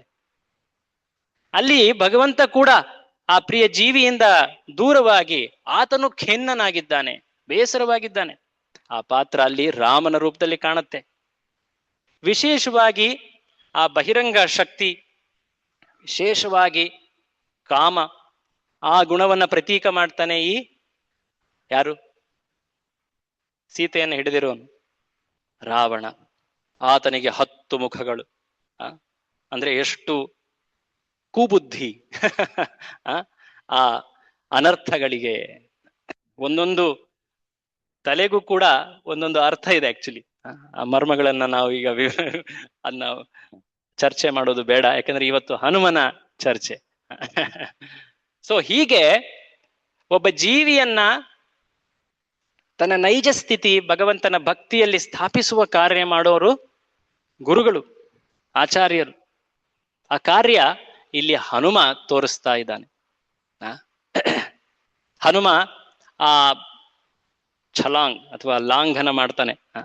ಆಗ ಅಲ್ಲಿ ಅನೇಕ ರೀತಿ ತೊಡಕುಗಳು ಬರ್ತವೆ. ನೀವೆಲ್ಲ ಇದನ್ನ ಕೇಳಿರ್ತೀರಾ, ವಿಶೇಷವಾಗಿ ರಾಮಾಯಣದ ಚರ್ಚೆಯಲ್ಲಿ. ಸಂಕ್ಷಿಪ್ತವಾಗಿ ಹೇಳೋದಾದ್ರೆ, ಮೊದಲು ಒಂದು ದೊಡ್ಡ ಪರ್ವತ ಅಲ್ಲಿ ಮೇಲ್ ಬರುತ್ತೆ. ಆ ಪರ್ವತದ ಮೂರ್ತಿವಂತ ಸ್ವರೂಪ ಮೈನಕ, ಆತ ಬಂದು ಕೈ ಜೋಡಿಸಿ, ನೀವಂತಹ ಮಹಾ ಕಾರ್ಯಕ್ಕೆ ಮುಂದಾಗ್ತಾ ಇದ್ದೀರಾ, ಕೊಂಚ 2 ನಿಮಿಷ ಇಲ್ಲಿ ವಿಶ್ರಾಮ ಮಾಡಿ ಮುಂದೆ ಹೋಗಿ. ರಾಮ ಹೇಳ್ತಾನೆ, ಸೇವೆಯಲ್ಲಿ ಎಂದೂ ಕೂಡ ವಿಶ್ರಾಂತಿ ಇಲ್ಲ. ಸೇವೆ ಮಾಡುವಾಗ ವಿಶ್ರಾಂತಿಯ ಮಾತು ಹೇಳಬಾರದು. ಯಾಕಂದ್ರೆ ಸೇವೆ ಸಿಗೋದೇ ಬಹಳ ವಿರಳ. ಸೇವಾ ಭಾಗ್ಯ ಅದು ಎಲ್ಲರಿಗೂ ಸಿಗೋದಿಲ್ಲ. ಹ ಯಾವ್ದು ಏನದು ಮಾತು, ಎಲ್ಲರಿಗೂ ಸಿಗೋದಿಲ್ಲ ಅಂತ ದಾಸರೇ ಒಂದು ಪದ ಹೇಳ್ತಾರೆ. ಮಾತಲ್ಲಿ ಮರ್ತೋಯ್ತು ನನಗೆ. ಸಾಮಾನ್ಯವಲ್ಲ ಶ್ರೀಹರಿಯ ಸೇವೆ, ಪಾಮರ ಜನರಿಗೆ ಸಾಮಾನ್ಯವಲ್ಲ. ಒಂದು ದಾಸರ ಪದ ಇದೆ. ಅಂದ್ರೆ ಭಗವಂತನ ಸೇವೆ ಸಣ್ಣ ಸೇವೆ ಆಗಿರ್ಬೋದು, ದರ್ಶನ ಅಥವಾ ಏನೇ ಒಂದು ಸಣ್ಣ ದೇವಸ್ಥಾನದಲ್ಲಿ ಸ್ವಚ್ಛ ಮಾಡುವಂತಹ ಕಾರ್ಯ ಆಗಿರ್ಬೋದು, ಪ್ರಸಾದವನ್ನ ಬಡಿಸುವಂತ ಕಾರ್ಯ ಆಗಿರಬಹುದು, ದೇವರಿಗೆ ಅಂತ ಹೇಳಿ ಹೂಗಳನ್ನು ಅರ್ಪಿಸೋದು, ಹಣ್ಣನ್ನು ಅರ್ಪಿಸೋದು, ಈ ಸೇವೆ ಇದರ ಭಾಗ್ಯ ಅಥವಾ ಇದರ ಲಾಭ ಅದನ್ನ ಭೌತಿಕ ದೃಷ್ಟಿಯಲ್ಲಿ ಎಂದೂ ಕೂಡ ನಾವು ಎಣಿಸ್ಲಿಕ್ಕೆ ಆಗೋದಿಲ್ಲ. ಸೊ ಈ ರೀತಿ ಸೇವೆಯಲ್ಲಿ ಎಂದೂ ಕೂಡ ವಿಶ್ರಾಂತಿ ಬೇಡ. ಸೇವೆಯಲ್ಲಿ ಎಂದೂ ಕೂಡ ನಾವು ಒಂದು ರೀತಿ ಆಲಸ್ಯವನ್ನ ತೋರಿಸಬಾರದು. ಸತ್ವಗುಣದಲ್ಲಿ ಈ ರೀತಿಯ ಭಾವನೆಗಳು ಬರ್ತವೆ. ಸೊ ಹನುಮಂತ ಸತ್ವಗುಣವನ್ನ ಹೇಗೆ ಜಯಿಸಬೇಕು ಅನ್ನೋದನ್ನ ಅಲ್ಲಿ ತೋರಿಸ್ತಾ. ಅದಾದ ಮೇಲೆ ಮುಂದೆ ಒಂದು ಅಡ್ಡಿ ಅಥವಾ ಹೇಳ್ತಾರೆ ಟೆಸ್ಟ್, ಪರೀಕ್ಷೆ ಬರುತ್ತೆ. ಒಂದು ಮಹಾನ್ ದೈತ್ಯಾಕಾರದ ಒಬ್ಬ ರಾಕ್ಷಸಿಯಲ್ಲಿ ಪ್ರಕಟಳಾಗ್ತಾಳೆ, ಸುರಸೆ. ಆಕೆ ದೊಡ್ಡ ಗಾತ್ರದಲ್ಲಿ ಬೆಳೀತಾ ಇದ್ದಾಳೆ. ಹೇಳ್ತಾಳೆ, ನನ್ನ ಬಾಯಲ್ಲಿ ಒಳಗೆ ಹೋಗೋದ್ರ ಹೊರತಾಗಿ ವ್ಯಕ್ತಿ ಈ ಜಾಗದಿಂದ ಮುಂದೆ ಹೋಗ್ಲಿಕ್ಕೆ ಆಗೋದಿಲ್ಲ. ಹನುಮಂತ ಯೋಚನೆ ಮಾಡ್ತಾನೆ, ಏನಿದು? ಆಯ್ತು, ನಾನು ನಿನ್ನ ಬಾಯಿಯೊಳಗೆ ಹೋಗ್ಬೇಕಂದ್ರೆ ನಿನ್ನ ಬಾಯಿ ನನ್ನಷ್ಟು ದೊಡ್ಡದಾಗಿರ್ಬೇಕು ಅಂತ ಹನುಮಂತ ಅವನು ದೊಡ್ಡವನಾಗ್ತಾನೆ. ಆಕೆ ಕೂಡ ತನ್ನ ಬಾಯನ್ನು ದೊಡ್ಡದ್ ಮಾಡ್ತಾಳೆ. ಹೀಗೆ ಪೈಪೋಟಿಯಲ್ಲಿ ಎಷ್ಟು ದೊಡ್ಡದಾಗಿರುತ್ತೆ ಆ ಸುರಸೆಯ ಬಾಯಿ, ಆಗ ತಕ್ಷಣ ಹನುಮ ಸಣ್ಣನಾಗಿ ಆಕೆಯ ಬಾಯಿಯೊಳಗೆ ಪ್ರವೇಶ ಮಾಡಿ ಒಳಗೆ ಹೋಗಿ ಹೊರ ಬಂದ್ಬಿಟ್ಟ. ತಾಯಿ, ನಿನ್ನ ಮಾತನಿಗೆ ನಾನು ಗೌರವಿಸಿದ್ದೀನಿ, ಈಗ ದಯವಿಟ್ಟು ಜಾಗ ನೀಡು. ಅಂದ್ರೆ ಇಲ್ಲಿ ರಜೋಗುಣದ ಒಂದು ಪ್ರಭಾವವಾದ ಅಹಂಕಾರವನ್ನು ಜಯಿಸ್ಬೇಕಂದ್ರೆ ವ್ಯಕ್ತಿ ಸಣ್ಣವನಾಗಿ ನಡಿಬೇಕು. ಅಹಂಕಾರವನ್ನ ನಾವು ಜಯಿಸ್ಬೇಕಂದ್ರೆ ವ್ಯಕ್ತಿ ಯಾವಾಗ್ಲೂ ವಿನೀತ ವಿನಮ್ರ ಭಾವದಲ್ಲಿ ನಡಿಬೇಕು ಅನ್ನೋದನ್ನ ಇಲ್ಲಿ ಹನುಮ ತೋರಿಸ್ತ. ಅದಾದ ಮೇಲೆ ಮುಂದೆ ಹೋಗ್ತಾ ಇದ್ದಾಗ ಅಲ್ಲಿ ಇನ್ನೊಂದು ದೊಡ್ಡ ದೈತ್ಯ ಅಲ್ಲಿ ಕಾಣಿಸ್ತಾಳೆ. ಆಕೆ ಹೆಸರು ಸಿಂಹಿಕಾ. ಈಕೆ ಗೋಚರವೇ ಆಗ್ತಾ ಇರೋದಿಲ್ಲ. ಹನುಮ ದಾಟ್ತಾ ಇದ್ದಾನೆ, ಆದ್ರೆ ಮುಂದೆ ಹೋಗ್ಲಿಕ್ಕೆ ಆಗ್ತಾ ಇಲ್ಲ ಒಂದು ಪ್ರದೇಶದಲ್ಲಿ. ಆಗ ಗೊತ್ತಾಗುತ್ತೆ, ನನ್ನ ನೆರಳನ್ನ ಒಬ್ರು ಹಿಡಿದು ಬಿಟ್ಟಿದ್ದಾರೆ. ಅದು ತಮೋಗುಣದ ಪ್ರತೀಕ ಸಿಂಹಿಕಾ. ಆಕೆ ಪ್ರಕಟಳಾಗ್ತಾಳೆ, ನಾನು ನಿನ್ನನ್ನು ಕೊಲ್ಲುತ್ತೀನಿ ಅಂತ. ಆಗ ಆಕೆಯ ಹೊಟ್ಟೆ ಪ್ರವೇಶ ಮಾಡಿ, ಜಠರ ಪ್ರವೇಶ ಮಾಡಿ ಆಕೆಯನ್ನ ಸೀಳಿ ಕೊಂದು ಹೊರ ಬರ್ತಾನೆ ಹನುಮ. ತಮೋಗುಣವನ್ನ ಆಕೆ ತೋರಿಸೋಳು. ಅದಾದ ಮೇಲೆ ಏನು ಲಂಕೆಗೆ ಪಾದಸ್ಪರ್ಶ ಮಾಡಿದ್ಮೇಲೆ ಅಲ್ಲಿ ಒಬ್ಳು ಲಂಕಿಣಿ ಅಂತ ಇರ್ತಾಳೆ. ಆಕೆ ಕೂಡ ಕಾವಲುಗಾರ್ತಿ. ಆಕೆಯನ್ನ ಒಂದು ರೀತಿ ಆಕೆಗೆ ಅರ್ಥ ಮಾಡಿಸ್ತಾನೆ, ಇವತ್ತು ಲಂಕೆ ಅಂತ್ಯ ಆಗೋದಿದೆ ಅಂತ.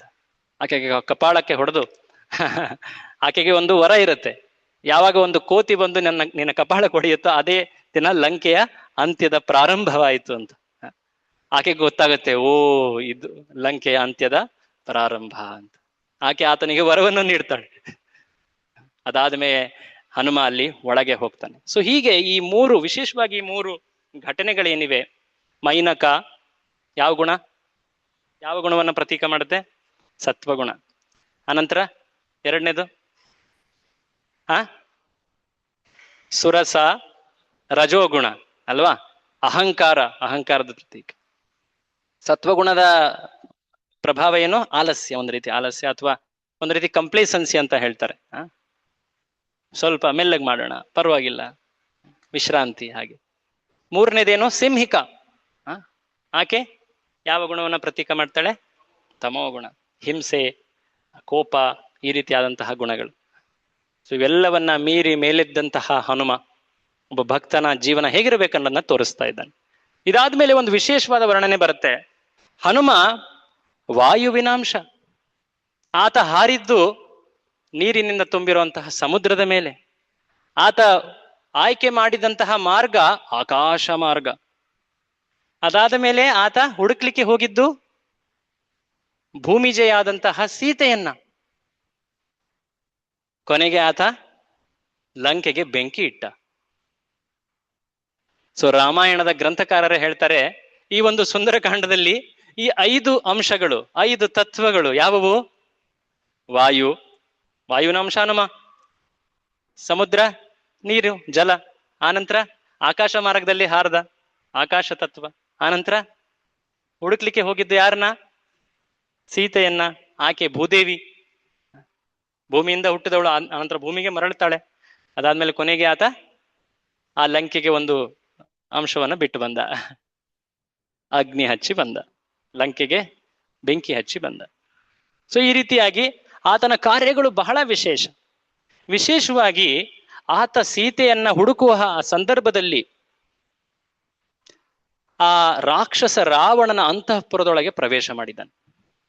ಅಲ್ಲಿ ಈ ರಾಕ್ಷಸ ಹೇಗಿದ್ದ ಅಂದ್ರೆ, ಪೂರ್ತಿ ಬ್ರಹ್ಮಾಂಡದಲ್ಲಿ ಅಪ್ಸರೆಯರಾಗಿರಬಹುದು, ದೇವಕನ್ಯೆಯರಾಗಿರಬಹುದು, ಅಥವಾ ಮನುಷ್ಯ ರಾಜರ ಕುಮಾರಿಯರಾಗಿರಬಹುದು, ಅಥವಾ ಮದುವೆ ವಿವಾಹಿತರು ಆಗಿರಬಹುದು. ಯಾರೊಬ್ರು ತುಂಬಾ ಸುಂದರವಾಗಿ ಕಾಣ್ತಾರೋ ಅವರನ್ನ ಆತ ಕದ್ದುಕೊಂಡು ಬರ್ತಾ ಇದ್ದ.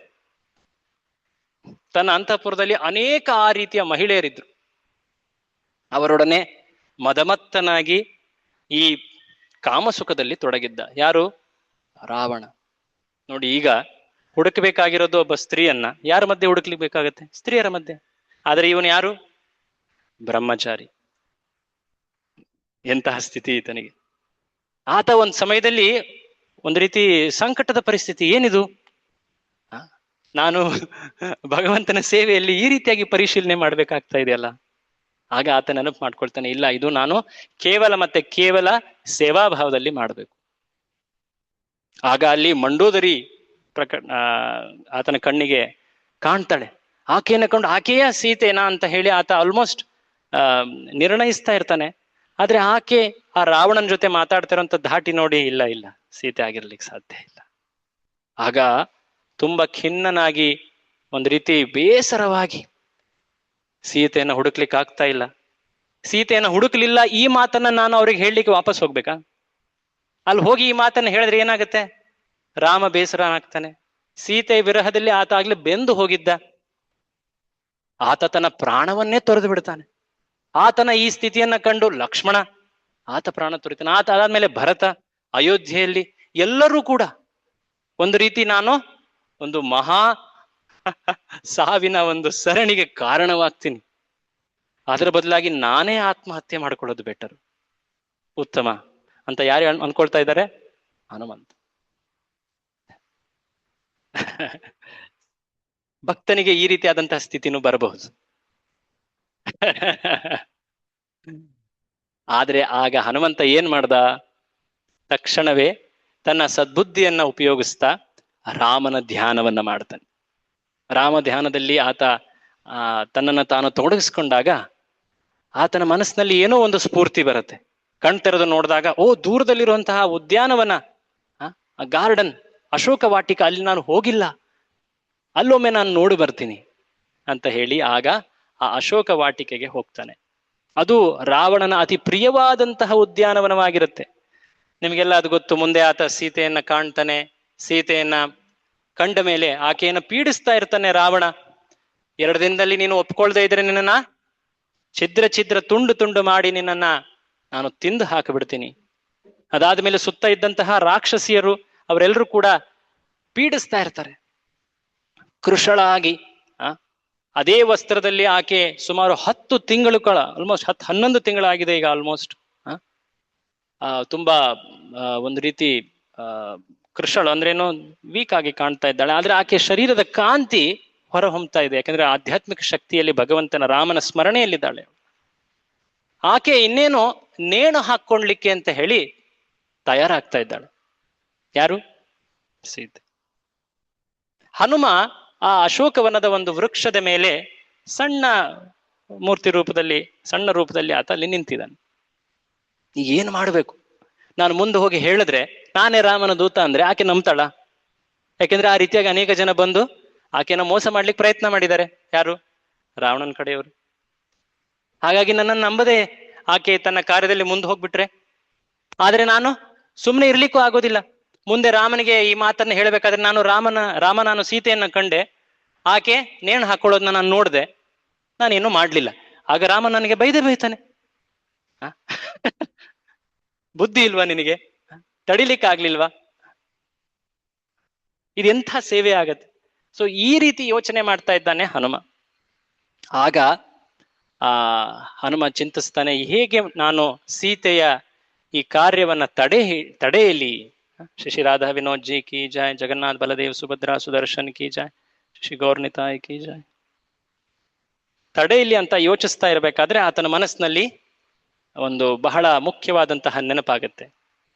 ಯಾವಾಗ ಆತ ಅತ್ಯಂತ ಸಂಕಟ ಸಂದಿಗ್ಧ ಸ್ಥಿತಿಯಲ್ಲಿದ್ನೋ ಇದನ್ನ ಆತ ಮಾಡ್ತಾ ಇದ್ದ. ಏನದು? ಹಿಂದೆ ಕೂಡ ಆತ ಸೀತೆಯನ್ನು ಹುಡುಕೋ ಸಮಯದಲ್ಲಿ ಆತ ಆಲ್ಮೋಸ್ಟ್ ಆತ್ಮಹತ್ಯೆ ಮಾಡ್ಕೋಬೇಕು ಅಂತ ಆತನು ತಯಾರಾಗಿದ್ದ. ರಾಮ ಧ್ಯಾನದಲ್ಲಿ ಆತ ಕೂತ. ಹೀಗೆ ಯಾವಾಗ ಹನುಮಂತ ಈ ರೀತಿಯಾದಂತಹ ಪರಿಸ್ಥಿತಿಗೆ ತುತ್ತಾಗ್ತಾನೋ ಆತ ರಾಮನ ಆಶ್ರಯದಲ್ಲಿ ಸ್ಥಿತನಾಗ್ಲಿಕ್ಕೆ ಪ್ರಯತ್ನ ಮಾಡ್ತಾನೆ, ರಾಮನಾಮದ ಧ್ಯಾನವನ್ನ ಮಾಡ್ತಾನೆ. ಹಾಗಾಗಿ ನೀವು ಯಾವಾಗ್ಲೂ ಹನುಮನನ್ನ ಕಂಡ್ರೆ ಆತ ಒಂದು ರೀತಿ ರಾಮನಾಮದ ಧ್ಯಾನದಲ್ಲಿ ನಿರತನಾಗಿರ್ತಾನೆ. ಸೊ ಹೀಗೆ ನಮಗೂ ಇದೊಂದು ಪಾಠ. ಏನದು? ನಾವು ಮಾಡೋ ಕರ್ತವ್ಯಗಳು, ಎಲ್ಲ ಜವಾಬ್ದಾರಿಗಳು, ಅವುಗಳನ್ನ ಎಷ್ಟು ಕೂಲಂಕುಷವಾಗಿ ಮಾಡ್ಲಿಕ್ಕೆ ಪ್ರಯತ್ನ ಆಗ್ತಿದ್ರೆ ನಡೀತಾ ಇರಬೇಕು. ಆದ್ರೆ ಈ ಜಗತ್ತಿನ ಸ್ಥಿತಿಗಳೇ ಹಾಗೆ. ನಾವು ಎಷ್ಟು ಗಮನ ವಹಿಸಿ ಜವಾಬ್ದಾರಿಯಿಂದ ಎಲ್ಲಾ ಕಾಳಜಿಯಿಂದ ಮಾಡಿದ್ರೂ ಕೂಡ ಈ ಜಗತ್ತು ನಮ್ಮನ್ನ ಆ ಸಂಕಟ, ಸಂದಿಗ್ಧತೆ, ದುಃಖ, ನೋವುಗಳಿಗೆ ನಮ್ಮನ್ನ ತುತ್ತು ಮಾಡೇ ಮಾಡುತ್ತೆ. ನಮ್ಮ ಸುತ್ತಮುತ್ತಲಿರುವಂಥವ್ರ ಕಾರಣದಿಂದ ಆಗಬಹುದು, ಅಥವಾ ನನ್ನ ಮನಸ್ಸಿನ ಕಾರಣದಿಂದನೇ ಆಗಬಹುದು. ಯಾರನ್ನು ದೂಷಿಸೋದ್ರ ಅರ್ಥ ಇಲ್ಲ. ಈ ಜಗತ್ತಿನ ರಚನೆಯೇ ಆಗಿದೆ. ಹಾಗಾಗಿ ಭಗವದ್ಗೀತೆಯ ಪ್ರಾರಂಭದಲ್ಲಿ ಅರ್ಜುನ ಒಂದು ಬಹಳ ಒಳ್ಳೆ ಮಾತು ಹೇಳಿದ್ದಾನೆ. ಪ್ರಾರಂಭದ ಮಾತದು, ಕಾರ್ಪಣ್ಯ ದೋಷೋಪಹತ ಸ್ವಭಾವ. ಹೇ ಭಗವಂತ ಕೃಷ್ಣ, ನಾನು ಈ ಕೃಪಣ ಬುದ್ಧಿಯ ದೋಷದಿಂದ ಬಳಲ್ತಾ ಇದ್ದೀನಿ. ಅಪಹತ ಸ್ವಭಾವ ಪೃಚ್ಛಾಮಿ ತ್ವಾಂ ಧರ್ಮ ಸಮ್ಮೂಢ ಚೇತ. ನನಗೆ ಸರಿಯಾದಂತಹ ಶ್ರೇಯಸ್ಕರ ಕಾರ್ಯ, ನನ್ನ ಧರ್ಮ ನನಗೆ ತಿಳಿತಾ ಇಲ್ಲ, ಸಮ್ಮೂಢನಾಗಿದ್ದೀನಿ. ನಿಶ್ರೇಯಸ್ಯಾನ್ ನಿಶ್ಚಿತಂ ಬ್ರೂಹಿ ತನ್ಮೆ. ನೀನು ನನ್ನ ನಿಜವಾದ ಶ್ರೇಯಸ್ಸು ಯಾವುದು ಅನ್ನೋದನ್ನ ನೀನು ನಿಶ್ಚಿತವಾಗಿ ಹೇಳು. ಮುಂದೇನ್ ಬರುತ್ತೆ? ಬ್ರೂಹಿ ತನ್ಮೆ ಶಿಷ್ಯಸ್ತೇಹಂ ಶಾಧಿಮಾಂ ತ್ವಾಂ ಪ್ರಪನ್ನಂ. ನಾನು ನಿನ್ನ ಶಿಷ್ಯನಾಗ್ತಾ ಇದ್ದೀನಿ, ನಿನ್ನ ಶರಣ ಆಗ್ತಾ ಇದ್ದೀನಿ ಅಂತ. ಸೊ ಹೀಗೆ ಆ ಶರಣಾಗತ ಭಾವದಲ್ಲಿ ಬಂದಾಗ ಆ ಸಂಕಟದಿಂದ ಮೇಲೇರ್ಲಿಕ್ಕೆ ಸಾಧ್ಯ. ಆ ಸದ್ಬುದ್ಧಿ ಅಲ್ಲಿ ದೊರಕತ್ತೆ ನಮಗೆ. ಯಾವುದೇ ರೀತಿಯಾಗಿ ನಂಬರ್ಸ್ನ ಎಣಿಸೋದಾಗಿರ್ಬಹುದು ಅಥವಾ ಬ್ರೀದಿಂಗ್ ಎಕ್ಸಸೈಸಸ್ ಮಾಡೋದಾಗಿರ್ಬಹುದು, ಇವೆಲ್ಲ ತತ್ಕಾಲಕ್ಕೆ ಏನೋ ಒಂದು ರಿಲೀಫ್ ತರ ನೀಡಬಹುದು. ಬಟ್ ನಿಜವಾಗಿಯೂ ವ್ಯಕ್ತಿಗೆ ಸದ್ಬುದ್ಧಿ, ಶಾಂತಿ, ಒಂದು ಒಳ್ಳೆ ವಿವೇಕ, ಸ್ಥೈರ್ಯ, ದೃಢತೆ ಬೇಕು ಅಂದ್ರೆ ಆತ ಭಗವಂತನ ಆಶ್ರಯವನ್ನ ಪಡಿಬೇಕು. ಭಗವಂತನ ನಾಮಸ್ಮರಣೆಯಿಂದ ಅದು ಮುಖ್ಯ ಸಾಧ್ಯ. ಸೊ ಇದನ್ನ ಆತ ತೋರಿಸ್ತಾನೆ. ಅದಾದ ಮೇಲೆ ಸೀತೆಗೆ ಆತ ತುಂಬಾ ಸಹಜವಾಗಿ ರಾಮಚರಿತ್ರೆಯನ್ನ ಹಾಡ್ಲಿಕ್ಕೆ ಪ್ರಾರಂಭ ಮಾಡ್ತಾನೆ. ಇಂಪಾದಂತಹ ರಾಮಚರಿತ್ರೆಯನ್ನ ಕೇಳ್ತಾ ಇದ್ದಾಳೆ ಸೀತೆ. ಆಕೆಗೆ ಆಶ್ಚರ್ಯವಾಗತ್ತೆ. ಇಲ್ಲಿ ಎಂದೂ ಕೂಡ ರಾಮನಾಮವನ್ನೇ ನಾನು ಕೇಳಿರ್ಲಿಲ್ಲ, ಇಲ್ಲಿ ರಾಮನ ಗುಣಗಾನವಾಗ್ತಾ ಇದೆ, ಎಲ್ಲಿಂದ ಹೇಗೆ ಅಂತ ನೋಡ್ತಾ ಇದ್ದ ಹಾಗೆ ಮೆಲ್ಲಗೆ ಆ ಒಂದು ಸಣ್ಣ ಗಾತ್ರದ ಆ ಜೀವಿ ಕಣ್ಮುಂದೆ ಬರುತ್ತೆ. ಆಕೆಗೆ ಆಶ್ಚರ್ಯ. ನೋಡ್ತಾ ಇದ್ದ ಹಾಗೆ ಆ ಜೀವಿ ರಾಮನ ಗುಣಗಾನವನ್ನು ಎಷ್ಟು ಭಕ್ತಿ ಪರವಶತೆಯಲ್ಲಿ ಮಾಡ್ತಾ ಇದೆ. ಆಕೆಗೆ ಒಂದು ರೀತಿ ಮನಸ್ಸಿಗೆ ಆನಂದ ಉಂಟಾಗ್ತದೆ. ನನ್ನ ರಾಮನ ಗುಣಗಾನ ಮಾಡ್ತಾ ಇರುವಂತಹ ಅತ್ಯಂತ ಮಹಾನ್ ದಾನಿ ನೀನು, ಯಾರು ನೀನು ಅಂತ ಕೇಳಿದಾಗ ಆ ವ್ಯಕ್ತಿ ಆಗ ತನ್ನ ನಿಜ ಪರಿಚಯವನ್ನ ಹೇಳ್ತಾನೆ. ದಾಸೋಹಂ ಕೋಸಲೇಂದ್ರಸ್ಯ ರಾಮಸ್ಯ ಕ್ಲಿಷ್ಟ ಕರ್ಮಣಃ. ಅಲ್ಲಿ ಮುಂಚೆ ನೀನು ಯಾರು ಅಂತ ಕೇಳಿದ್ರು ಒಬ್ರು. ಯಾರು ಕೇಳಿದ್ರು? ನೆನಪು ಮಾಡ್ಕೊಳ್ಳಿ. ರಾಮ ಲಕ್ಷ್ಮಣರು ಕೇಳಿದ್ರು. ಯಾರಿಗೆ? ಹನುಮಂತನಿಗೆ. ಆಗ ಹನುಮ ಏನ್ ಹೇಳಿದ್ದ? ಸುಗ್ರೀವನ ಮಂತ್ರಿ ಅಂತ ಹೇಳಿದ್ದ. ತನ್ನ ಪರಿಚಯವನ್ನ ಆಗ ಆ ರೀತಿ ಮಾಡ್ಕೊಂಡಿದ್ದ. ಅದಕ್ಕೆ ನಾವು ನೋಡಿದ್ವಲ್ಲ, ಭಗವಂತನ ದಾಸ ಭಾವದಲ್ಲಿ ಇರಬೇಕು ಅನ್ನೋ ಮಾತೆಲ್ಲ ನೋಡಿದ್ವಿ. ಈಗ ಪ್ರಶ್ನೆ ಕೇಳ್ತಾ ಇದ್ದಾಳೆ ಸೀತೆ. ಈಗ ಅವನೇನ್ ಹೇಳ್ದ? ದಾಸೋಹಂ ಕೋಸಲೇಂದ್ರಸ್ಯ. ಕೋಸಲ ದೇಶದ ರಾಜನಾದ ರಾಮನ ದಾಸ ನಾನು.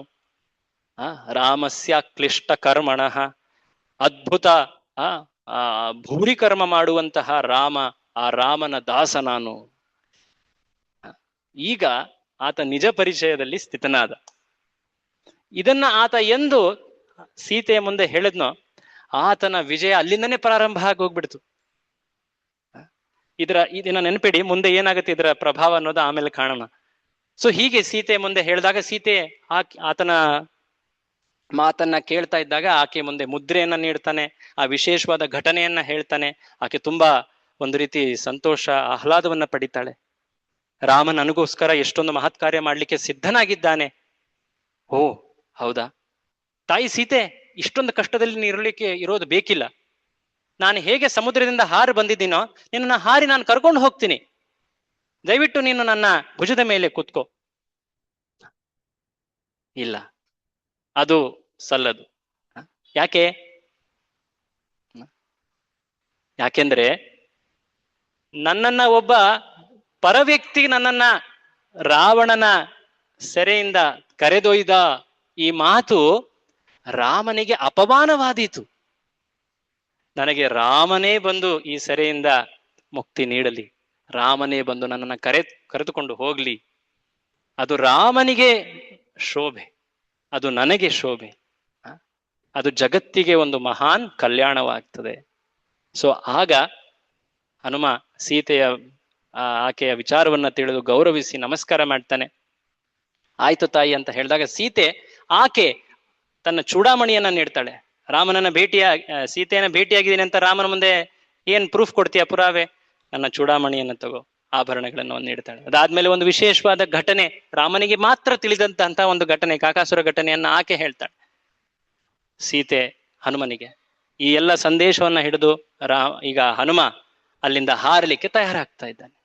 ಇಷ್ಟು ದೂರ ಬಂದಿದ್ದೀನಿ, ಎಲ್ಲ ಮಾಡಿದ್ದು ಕಾರ್ಯ ಮುಗೀತು, ಇಷ್ಟು ದೂರ ಬಂದ್ಮೇಲೆ ಒಂದೆರಡು ಎಕ್ಸ್ಟ್ರಾ ಕಾರ್ಯಗಳನ್ನು ಮಾಡ್ಬಿಡೋಣ ಅಂತ ಹೇಳಿ ಆತ ರಾವಣನನ್ನ ನೋಡಬೇಕು, ರಾವಣನ ಬಲವನ್ನ ನಾನು ವಿಮರ್ಶಿಸಬೇಕು, ಆತನಿಗೆ ಘೋಷಣೆ ಮಾಡಬೇಕು. ಅತ್ಯಂತ ತುಚ್ಛನಾದಂತಹ ರಾಮ ಭಂಟ ನಾನು, ಅಲ್ಲಿರೋರು ಯಾರು ಅನ್ನೋದನ್ನ ನೀನು ಅರ್ಥ ಮಾಡ್ಕೊ. ನಾನು ರಾಮನ ಬಲದ ಮಹತ್ವವನ್ನ ತೋರಿಸ್ಬೇಕು ಅಂತ ಹೇಳಿ ಆತ ಅಶೋಕ ವಾಟಿಕೆಯನ್ನ ಧ್ವಂಸ ಮಾಡ್ಲಿಕ್ಕೆ ಪ್ರಾರಂಭ ಮಾಡ್ತಾನೆ. ಅಲ್ಲಿದ್ದಂತಹ ಸೈನಿಕರೆಲ್ಲ ಆಕ್ರಮಣ ಮಾಡಿ ಹಿಡಿಲಿಕ್ಕೆ ನೋಡ್ತಾರೆ, ಅನೇಕರನ್ನ ಸಾಯಿಸ್ತಾನೆ. ಅದಾದ ಮೇಲೆ ಅವನನ್ನ ಹಿಡಿತಾರೆ, ತಾನೇ ಹಿಡಿಸಲ್ಪಡ್ತಾನೆ, ಒಂದ್ ರೀತಿ ಸರಿ ಆಗ್ತಾನೆ. ಅದಾದ್ಮೇಲೆ ಅವರು ಅವನನ್ನ ರಾವಣನ ಸಭೆಯಲ್ಲಿ ಕರೆದೊಯ್ತಾರೆ. ಅಲ್ಲಿ ಆತ ನಾನು ರಾಮನ ಭಂಟ ಅಂತ ತುಂಬಾ ನಿರ್ಭೀತನಾಗಿ ಹೇಳ್ತಾನೆ. ಈತನನ್ನ ಕೊಂದು ಹಾಕ್ರಿ ಅಂತ ಹೇಳಿದಾಗ ವಿಭೀಷಣ ಹೇಳ್ತಾನೆ, ದೂತರನ್ನ ಕೊಲ್ಲಬಾರದು, ಅದು ರಾಜ ನಡವಳಿಕೆ ಅಲ್ಲ. ಆಯ್ತು, ಹಾಗಿದ್ರೆ ಈತನ ಅತಿ ಹೆಮ್ಮೆಯ ಅಂಗವಾದಂತಹ ಬಾಲಕ್ಕೆ ಬೆಂಕಿ ಹಚ್ಚಿ ಅಂತ ಹೇಳಿ ಬೆಂಕಿ ಹಚ್ತಾನೆ. ಆಯ್ತು ಹಚ್ಚಿ, ಆದ್ರೆ ಏನಾಯ್ತು ಅಂತ ಹೇಳಿ ಆತ ಲಂಕೆಯನ್ನೇ ಸುಟ್ಟು ಲಂಕೆಯಿಂದ ಹಾರಿ ವಾಪಸ್ ರಾಮನ ಬಳಿ ಬಂದ. ರಾಮನನ್ನ ನೋಡ್ತಾ ಇದ್ದ ಹಾಗೆ ರಾಮನಿಗೆ ಮಾತು ಹೇಳ್ಬೇಕು. ನಾನು ಏನ್ ಹೇಳಿ, ನಾನು ಸೀತೆಯನ್ನ ಕಂಡೆ ಅಂತ ಹೇಳ. ಬಟ್ ನಾನು ಅಂತ ಕೇಳ್ತಾ ಇದ್ದಾಗೆ ರಾಮನಿಗೆ ಒಂದು ರೀತಿ ಸಂಶಯ ಬರ್ಬೋದು, ನಾನು ಸೀತೆಯನ್ನ ಕಾಣ್ಲಿಲ್ಲ ಅಂತ ಹೇಳ್ತಾ ಇದ್ದಾನ? ಓ ಬೇಡ, ಸೀತೆಯನ್ನು ಅಂತ ಹೇಳ ಫಸ್ಟ್, ಸೀತೆಯನ್ನು ನಾನು ಕಂಡೆ ಅಂತ ಬೇಡ ಬೇಡ. ಹಾಗೆ ಹೇಳ್ಬಿಟ್ರೆ ಸೀತೆಯನ್ನು ನಾನು ಕಾಣಲಿಲ್ಲ ಅನ್ನೊಂದು ವಾಕ್ಯ ಕೂಡ ನಾನು ಹೇಳ್ಬೋದಲ್ವಾ. ಹಾಗಾಗಿ ರಾಮ ಅದರಿಂದ ಇನ್ನಷ್ಟು ಒಂದು ರೀತಿ ಸಂಶಯದಲ್ಲಿರ್ತಾನೆ. ಒಂದು ಮಾತಿನಲ್ಲೇ ರಾಮನಿಗೆ ಆನಂದವನ್ನ ನೀಡಬೇಕು. ಏನ್ ಹೇಳ್ತೀನಿ, ಕಂಡೆ ಸೀತೆಯನ್ನ ನಾನು. ಯಾರು ಯಾರು ಹೇಳಿದ್ರು? ಹನುಮ ಹೇಳಿದ್ರು. ಕಂಡೆ, ಮಾತು ಸ್ಪಷ್ಟ ಆಯ್ತು, ಕಂಡೆ, ನಾನು ನೋಡ್ದೆ ರಾಮ, ನಾನು ನೋಡ್ದೆ, ಸೀತೆಯನ್ನ ಭೇಟಿ ಮಾಡಿ ಬಂದೆ. ರಾಮ ಇದನ್ನ ಕೇಳಿದ ತಕ್ಷಣ ಎಷ್ಟು ಸಂತೋಷ ಭರಿತನಾಗ್ತಾನೆ. ಯಾಕೆಂದ್ರೆ ಅಲ್ಲೊಂದು ಮಾತು ಹೇಳಿದ್ದ ಆತ, ತನ್ನ ಪರಿಚಯವನ್ನ ಸರಿಯಾಗಿ ಮಾಡ್ಕೊಂಡಿದ್ದ. ಏನದು? ನಾನು ರಾಮನ ದಾಸ ಅಂತ. ದಾಸ. ಪ್ರಭುಪಾದರು ದೀಕ್ಷೆ ಸಮಾರಂಭದಲ್ಲಿ ಭಕ್ತರಿಗೆ ದಾಸ ಅನ್ನೋ ಒಂದು ಶಬ್ದವನ್ನ ದೀಕ್ಷೆ ಸಮಯದಲ್ಲಿ ನೀಡ್ತಾರೆ. ಸಾಮಾನ್ಯವಾಗಿ ನಾವು ನಮ್ಮ ಹೆಸರಿನ ಬಗ್ಗೆ ಸಾಕಷ್ಟು ಒಂದು ರೀತಿ ಹೆಮ್ಮೆ ಇಟ್ಕೊಂಡಿರ್ತೀವಿ ಅಲ್ವಾ. ಹರ್ಷ, ಮಂಜುನಾಥ್, ಈ ರೀತಿ ಅನೇಕರು, ಓ ನನ್ನ ಹೆಸರು, ಇದು ನನ್ನ ಹೆಸರು.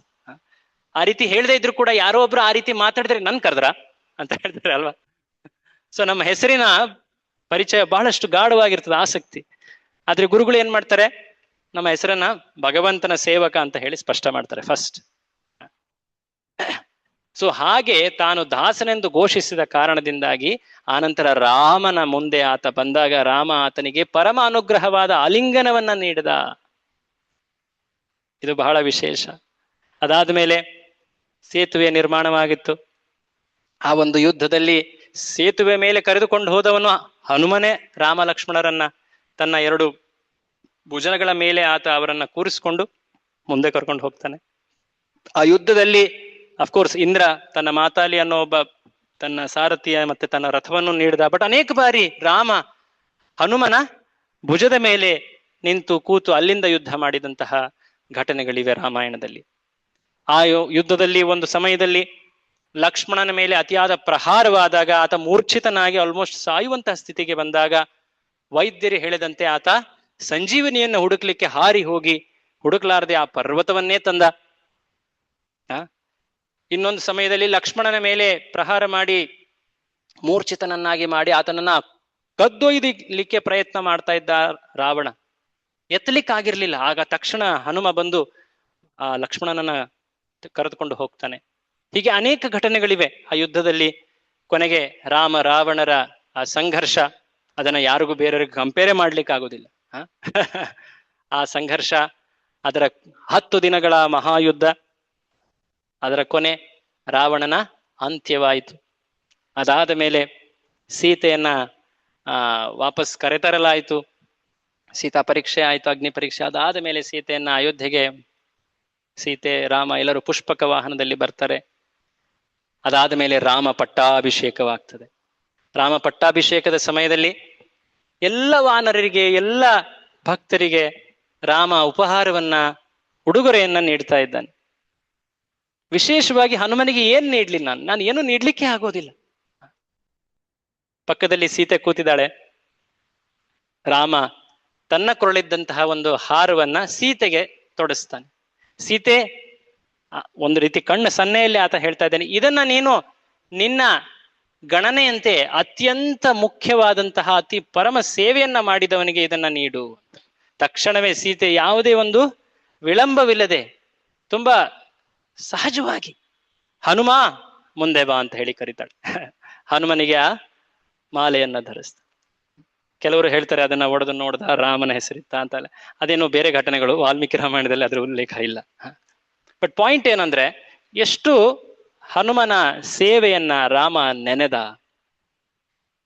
ರಾಮಾಯಣದ ಮುಖ್ಯ ಪಾತ್ರ ಶ್ರೀರಾಮ. ಆದ್ರೆ ಶ್ರೀರಾಮ ತನ್ನ ಭಕ್ತನಿಗೆ ಎಷ್ಟು ಒಂದು ರೀತಿ ಪ್ರಾಧಾನ್ಯತೆಯನ್ನ ತೋರಿಸಿದ್ದಾನೆ. ಒಂದು ರೀತಿ ಮುಖ್ಯ ಪಾತ್ರವಾಗಿ ಕಾಣಸಿಗ್ತಾನೆ ಹನುಮ.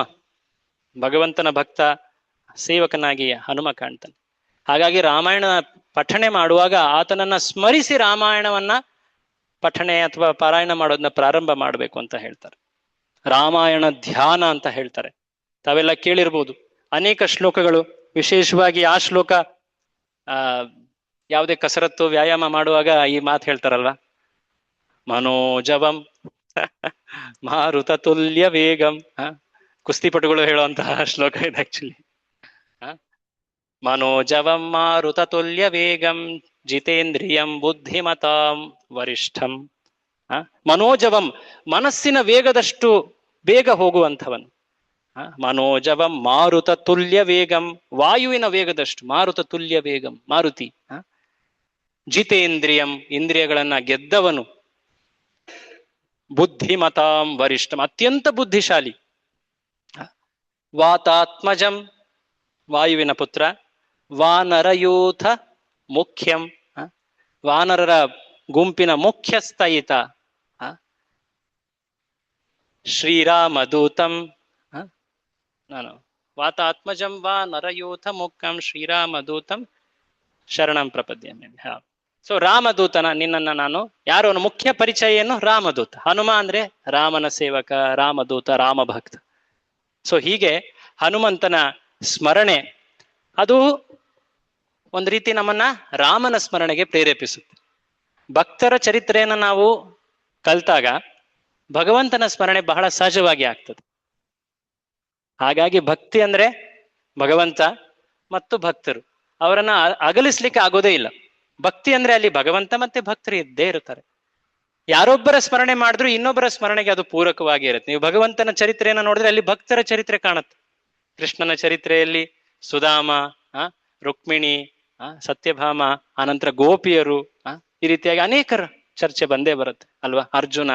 ಹಾಗೆ ರಾಮನ ಚರ್ಚೆಯಲ್ಲಿ ಸೀತೆ, ಲಕ್ಷ್ಮಣ, ಭರತ, ಹನುಮಂತ, ಆನಂತರ ಆ ರಾಮನ 11,000 ವರ್ಷಗಳ ದೀರ್ಘಕಾಲದ ಆ ಶಾಸನ, ರಾಮರಾಜ್ಯ. ಆ ಸಮಯದಲ್ಲಿ ಹನುಮ ರಾಮನ ಕೀರ್ತನೆ ಗುಣಗಾನದಲ್ಲಿ ಸದಾ ತತ್ಪರನಾಗಿದ್ದ. ಭಾರತದಲ್ಲಿ ಅನೇಕ ರೀತಿಯ ಕಥನಗಳಿವೆ. ಹೇಗೆ ಪ್ರತಿಯೊಂದು ಸೇವೆಗೆ ಎಷ್ಟು ತತ್ಪರನಾಗಿ ನಿಲ್ತಾ ಇದ್ದ.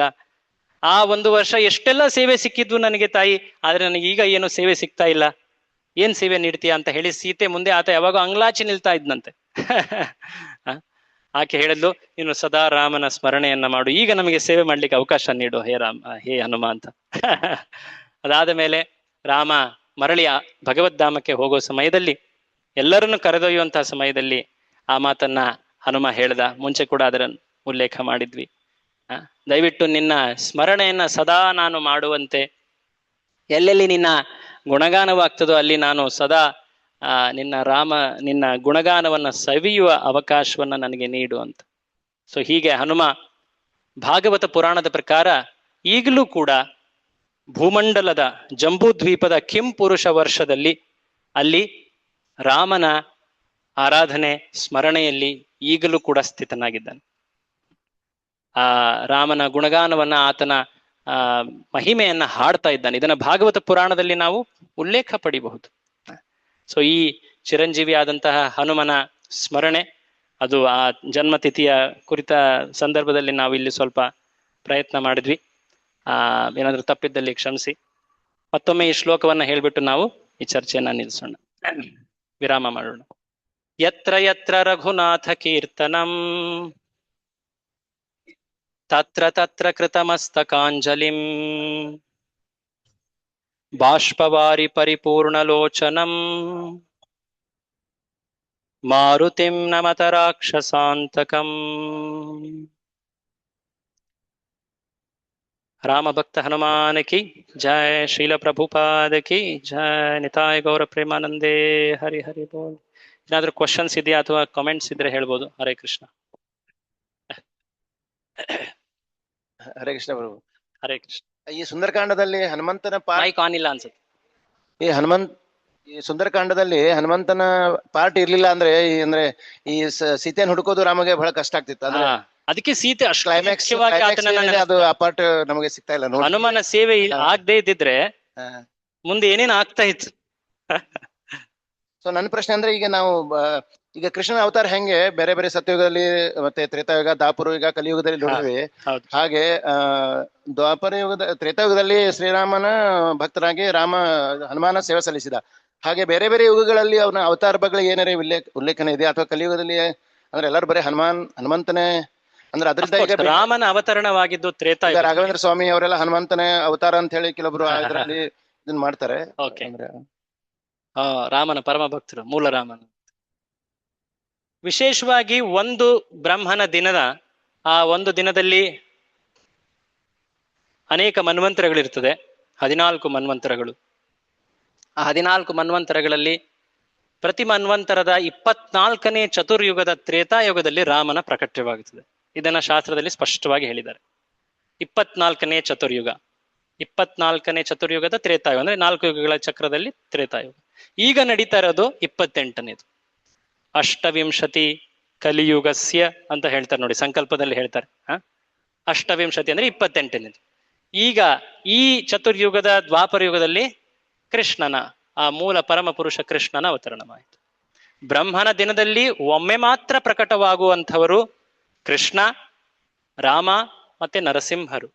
ಹಾಗಾಗಿ ಈ 3 ವಿಶೇಷ ವ್ಯಕ್ತಿಗಳನ್ನ ವಿಶೇಷವಾಗಿ ಕಾಣಲಾಗಿದೆ. ಅನಂತ ಅವತಾರಗಳು, ಆ ಎಲ್ಲ ಅವತಾರಗಳಲ್ಲಿ ಈ 3 ಅವತಾರಗಳು ಬಹಳ ಮುಖ್ಯ ನಮ್ಮ ಆಚಾರ್ಯರ ಪ್ರಕಾರ. ಅದರಲ್ಲೂ ಕೂಡ ಏತೇ ಚಾಂಶ ಕಲಹ ಪುಂಸ ಕೃಷ್ಣಸ್ತು ಭಗವಾನ್ ಸ್ವಯಂ. ಕೃಷ್ಣ ಪರಮಪುರುಷ, ಮೂಲ ಪರಮಪುರುಷ, ಆತ ಅವತಾರಿ ಅಂತ ಹೇಳ್ತಾರೆ. ಸೊ ಹೀಗೆ ಪ್ರತಿಯುಗದಲ್ಲೂ ಯುಗಾವತಾರಗಳು ಆಗ್ತವೆ.